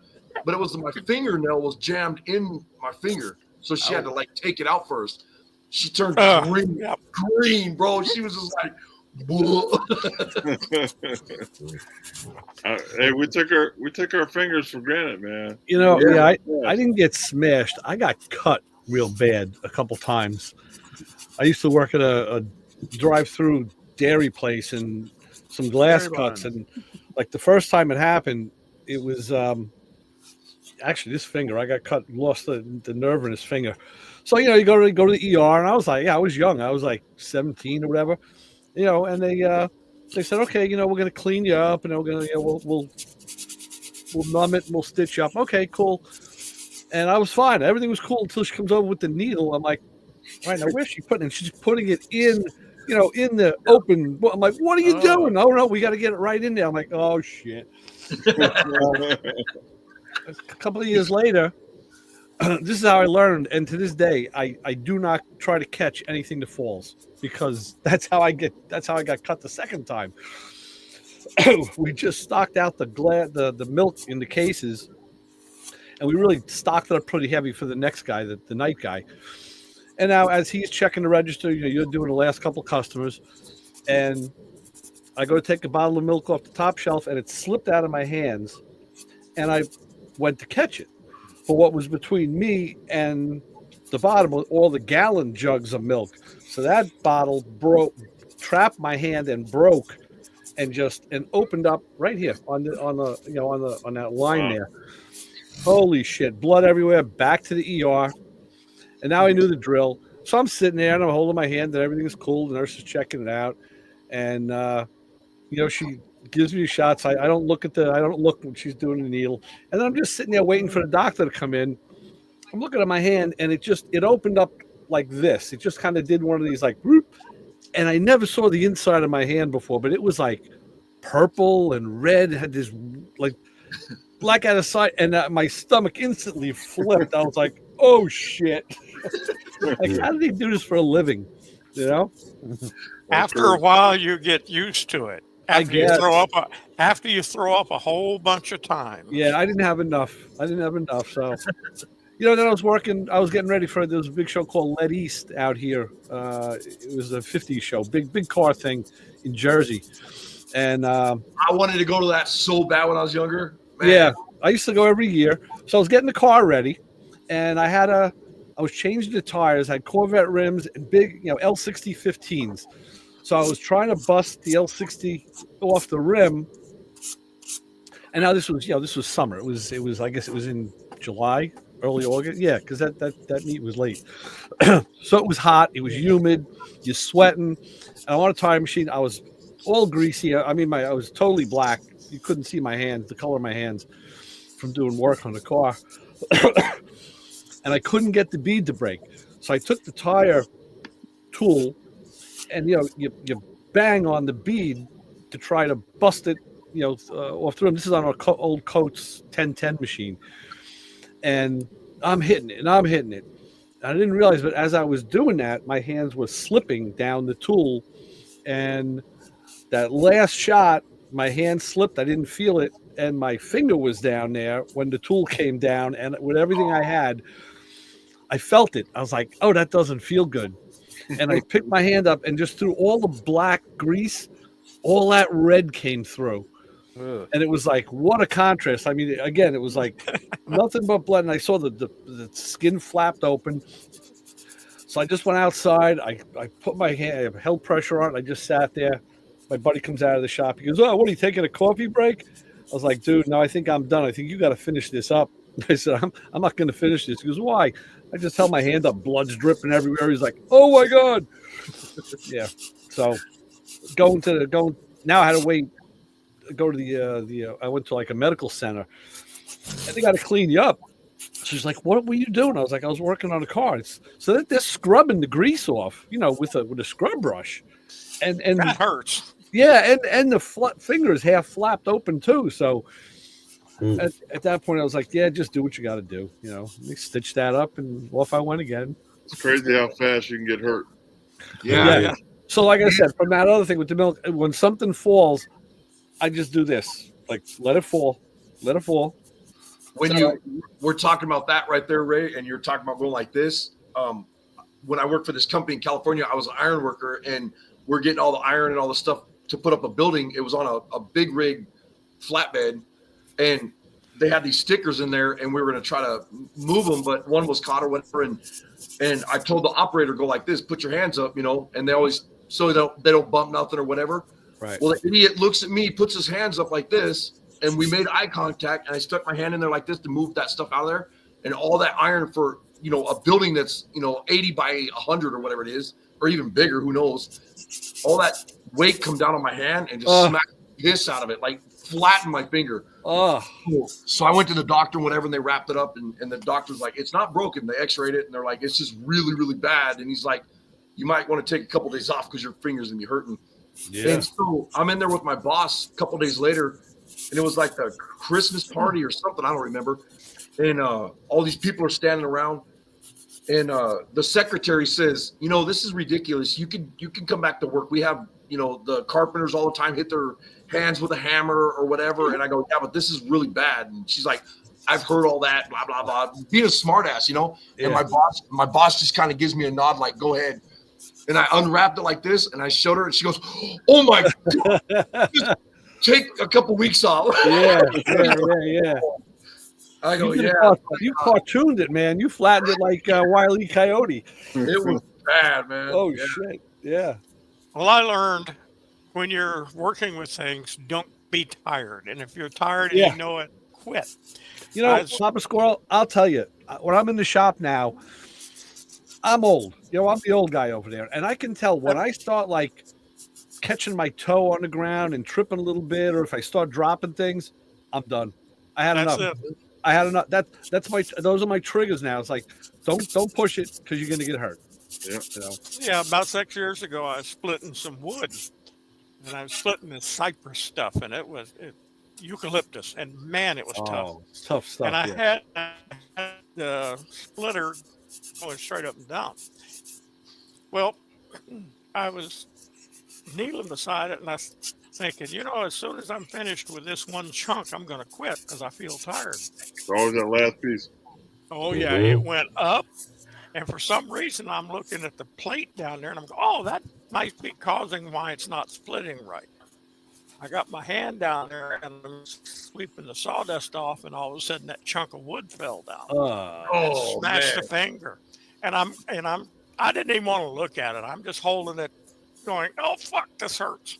So I go into the wife, and she said, "What's wrong?" I said, "We got to go to the emergency room." She said, "Why?" "I smashed my finger. I'm not turning anything loose." So we go to the emergency room, and I'm sitting there, and there's this young kid who had put a nail through his foot, and he was pale and about damn near ready to pass out. And I look at him and say, "Wow, this must be the day." And I show him my finger. I said, "I smashed this with a wood splitter." And he's looking at me going, "That's impressive," because he was getting ready to pass out. He was pale and sweating, and I figured if I could distract him, he wouldn't pass out and get the nurses and everybody all excited. I thought you were going to say you put him right out. Just like, No, He was like, he goes, wow, that's pretty bad. you Yes, know- it is. talking about Pale, I got another one in my list. I was helping a guy. He was building a room on a house, and I was helping him. We went to Home Depot. We bought all the wood, and we had his van, and we're loading all the pressure treated lumber, and like he's pulling it off the cart and sliding it down to me, and I'm grabbing it and sending it into the van. So we got a nice little thing going. We're loading a lot of wood. And at one point, I felt something hit my hand, but I didn't pay any attention to it. And we keep going, and I get in the driver's seat, and he comes around. We're gonna just check, make sure where we're going. He looks at me. He says, "Whoa." He says, "You all right?" I was like, "Yeah, why?" He goes, "You don't look good." I'm like, "I feel fine." He goes, "Dude, you are white as a ghost." And it was hot out. It was the summer, and I wasn't sweating. That was the weird thing. He says, what happened? I said, "I don't know. I felt something on my hand, but it ended up being a splinter of the pressure treated wood got jammed into my, I guess I forget where. I know it was in the palm of my hand." So I said, "Oh yeah, look, I do got something. I got like a splinter, but it wasn't bleeding or anything." And it was funny because it ended up being a triangular shaped piece of wood, like a wedge, and it drove right down in. So I could see. I had a hole in the top of my hand, and I could see the top part, the square part of the wood. And he says, "Oh wow, we got to do something." I said, "Well, yeah, let's go unload all this wood, and then we'll go." He goes, "No, you got to go right now." He says, "You are you're totally right." And God's honest truth, he should have took me there, but I drove because we had two vehicles. So I'm like, "Well, we can't leave one here. I got to drive it, right?" So I drove myself to the to the place. Goodness. Yeah, I mean, I'm like a walking corpse here. So I go in and they start looking at me, and the girl, cleans me all up, and the same thing. She's grabbing it with a pair of tweezers, and I could feel her grabbing it, but it wouldn't budge. Then, where the hell? I think I just had a pair over here the other day. She grabbed a nice big pair of, these are small ones, but the foursome, Hemostats. the locking hemostats. She grabbed a small pair, didn't do it, a bigger pair. Finally, she goes, "You know what? I'm going to numb you." And she made 4 cuts in my hand to relieve it. And then when she grabbed it, I could feel her pulling on it, and it wasn't moving. She really had to put a foot on my wrist and yank it. And she got out this that's when I saw that it was a wedge. I was like, wow. I said, "That was a hell of a plug." She goes, "Yeah, now you need a couple stitches because after me cutting you, it's so big." So again, yeah, that was probably the first time that I ever know I was legitimately going into shock. I may have done that once or twice other times, but don't remember it. It's funny how what your body does when you get scared or whatever too. What were you saying? I had back in 2002, 2003. There's when me and my wife were early on together. I worked graveyard shift. I worked downtown security, and I worked graveyard shift, and I was asleep on the couch. She came home for lunch, and she forgot her key or whatever, so she's banging on the door, and I wake up. I get up to walk across, and I stepped on a toothpick. So prior to this, her family members, whoever would come over, if they get the toothpicks out, or they were even, whether it's arts and crafts or anything, they just get them out, and some would fall on the ground. They didn't think nothing of it. After that, I'm like, you keep those fucking toothpicks in the cabinet, and you get one. You need one, you get one. You don't get no more. They don't go anywhere. This thing went directly, I guess, as I came across, it popped up, and right at the arch, it went straight in, and it went right to the bone. I hobbled, got the door unlocked, and started hopping back, dove on the couch backwards, and I said, I stepped on a toothpick, get it out of my foot. I think it hit the bone. And so she comes over and she barely pulls. And I'm like, "No, yank it." And she pulls a little harder. I said, "Yank the motherfucker, get it out of my foot." I still had to work that night. I called and told my supervisor, hey, I don't know how well I'm gonna be tonight. And I told him what happened. He goes, a toothpick? Yeah, right. Yeah. I've never heard of such a thing. Yeah. I come in and I had my foot all wrapped. I showed him, I unwrapped my foot, and he goes, oh, I guess you weren't bullshitting. I said, I'm not. I said, but hey, you got me here. I'll work. I don't care. But Isaac, I'll go you one better. You forget all the stupid shit that happens to you in your life, you know? In the summertime, well, even tonight, when I go take the garbage out, I don't put shoes on. I'm wearing socks. But in the summer, I don't have shoes on. Sometimes I have socks on. Sometimes I don't. I'm barefoot. And my neighbor, there's this bush right between my driveway and hers, and I fucking hate it. I cut the thing that she doesn't cut shit, and it's got thorns on it. It's a little sticker bush, and I cut the bejesus out of this thing. Well, it happened to me twice already.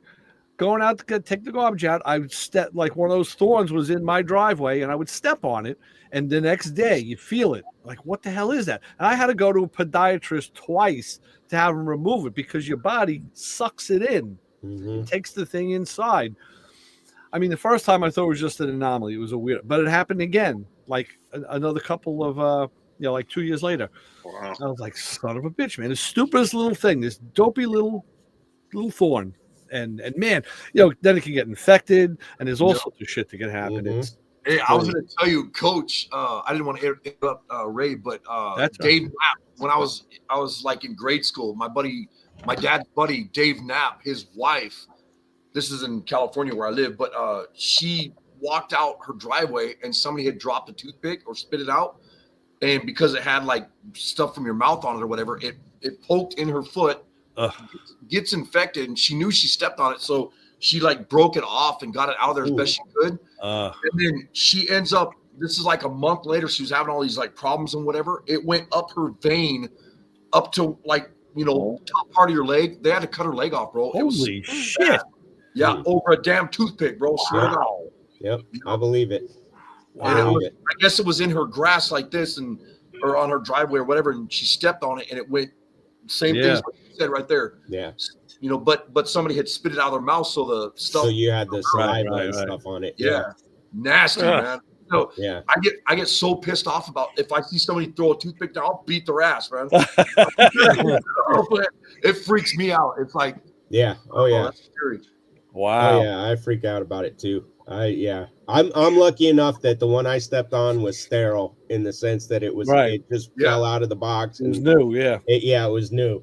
But yeah, after that I'm like, I freak out about toothpicks. Keep them put away. You need one, you get one. Don't leave stuff laying around. But even like Ray, when you say about going outside barefoot, I don't go outside barefoot. I don't go, and when I leave the house, I don't go in chanclas and slide slippers, flip flops. And it's funny because the kids will go to the school.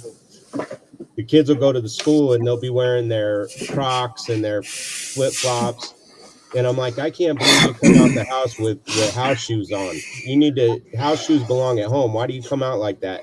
And they're, Coach, why are you so against it? And I said, man, if you got to get, if all hell breaks loose, if shit hits the fan, I said, you got to run or you got to stand your ground. You want shoes. I said, I've always got my shoes on. Well, you go out without shoes on, you step on like a snake fang or something. Yeah, out here there's snakes. That's the other thing. When I get out of bed and put my pants on, I put my gun on and my shoes. When the day's over, I take my shoes off, my gun off, and my pants. That's the order. Well, I went right now, aren't you? Huh? You're wearing pants right now, aren't you? No. well, here's a good sign if I am. Oh, there you go. You got pants on. So I overheard you guys. I was, trying to make my way to bed. I overheard you guys talking about like Ray there getting something cut out of his hand and everything. And I told you guys earlier while I was on here, I had surgery Monday. Well, this was a little over 27 years in the making from when I was electrocuted in 1997. There was almost 200 staples in my left leg where a hole was blown. And well, they didn't get all the staples. And on the 29th of December, my leg swelled up and busted from infection. And anyway, they did x-rays and everything. There was something in there that ain't supposed to be there. And Monday, they pulled out 2 staples and a 4-inch by 4-inch piece of gauze. Had been in there since 1997. Wow. Now I'm left with permanent scar tissue problems for the rest of my life. And I'm suing the crap out of these people. I wish you luck because Medical malpractice. I wish you luck because they fucked up a nerve and tendon in my right arm doing a contrast study. And that's when I learned that, first off, they shouldn't have left me in there by myself because I couldn't tell them to stop because it blew out. So they pumped me full of about 60 cc's of contrast media. It swole my arm up. I had big blisters. And so I tried to sue them for the damaging my, well, actually they destroyed it because I still got nerve pain, even with pain pills. And we go to this lawyer and I don't know how long, and all of a sudden he goes, oh, I can't do anything because I can't find anybody to say that that's something that's harmful. What? Yeah, well, these guys already at the wound care center, the x-ray technician already gave the explanation of, what was seen and found. I got copies of the x-ray film plus the explanation. I've got the type of infection. Excuse me. This infection, there's different types, I guess. This one particular infection, because of that, basically has now caused me this tissue damage that can't be reversed. And if it had gotten into like my bloodstream, I would have died before I even got to the hospital. Wow. That's how bad it was. And they're at fault. And all this is documented, and I'm pretty upset because it's pretty much grounded me until I get this took care of. I got home health coming in twice a week. I got to go to the wound care every Monday now for the next 12 weeks, and there's a hole in my leg 2.5 inches freaking deep. I'm sorry, Joey, but I just find it kind of ironic that a guy that gets electrocuted talks about being grounded. Yeah, well, hey, it did short fuse me, Yep. But yeah, Leaving the gauze in is what I have problems with. They leave gauze leave and the gauze instruments. Yeah, they leave tools. yeah. Well, and this doctor, it's all documented from even back from 97, 98 when he was doing all those reconstructive surgeries on my right arm and my wrist. I was constantly having to have him cut me open to pull gauze out that was hanging out of my freaking arm. Holy And it's all that's documented. So it's sad when you're in a hurry and you leave crap behind, but it's even worse when you leave it behind in someone else's body. Yeah. And, he's great as far as being a surgeon. If it hadn't been for him, I wouldn't have circulation or movement in my fingers or my left foot. But the principle of it, this could have cost me my leg or my life. Yeah. It's not doctors and surgeons that leave that shit in. It's the technicians and nurses. Yeah, that's what I was going to say. The people helping, All the doctor does is do the operation and then leave out. And someone else closes. Yeah. Yeah. Oh, well.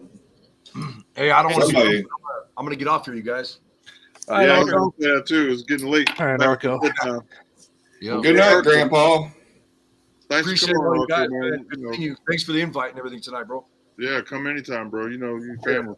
Hopefully, I'll see you guys next Thursday because everything's finally calmed down where we could start doing this more. All right, cool. Thank you. Yeah, he got out of doing septic business. Take care. Everybody that came in on the chat and everything too, I really appreciate it supporting Lewis Lee and Ray and Brian and everybody. Thank you so much. No, thank you, man. Appreciate it. Thanks, Arco. Good night, Take guys. care, Arco. Good night, Arco. See ya. I'm gonna get to my bedtime. So Ray, I don't know if you want to stay on, but Yeah, we'll stay a few minutes. We'll close it up. Yeah, but let's close it down. Okay. All right, fellas. Good night. Everybody in the chat room, man, I really appreciate you guys hanging out with us.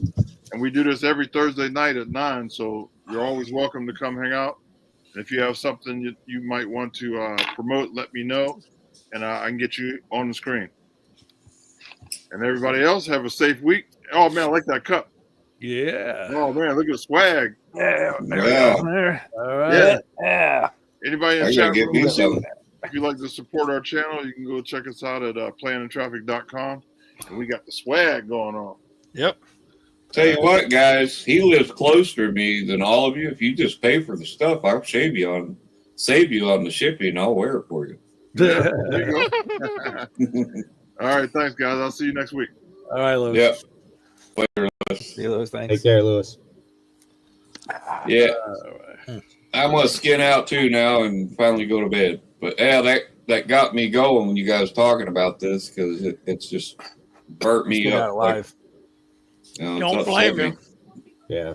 So Don't blame you.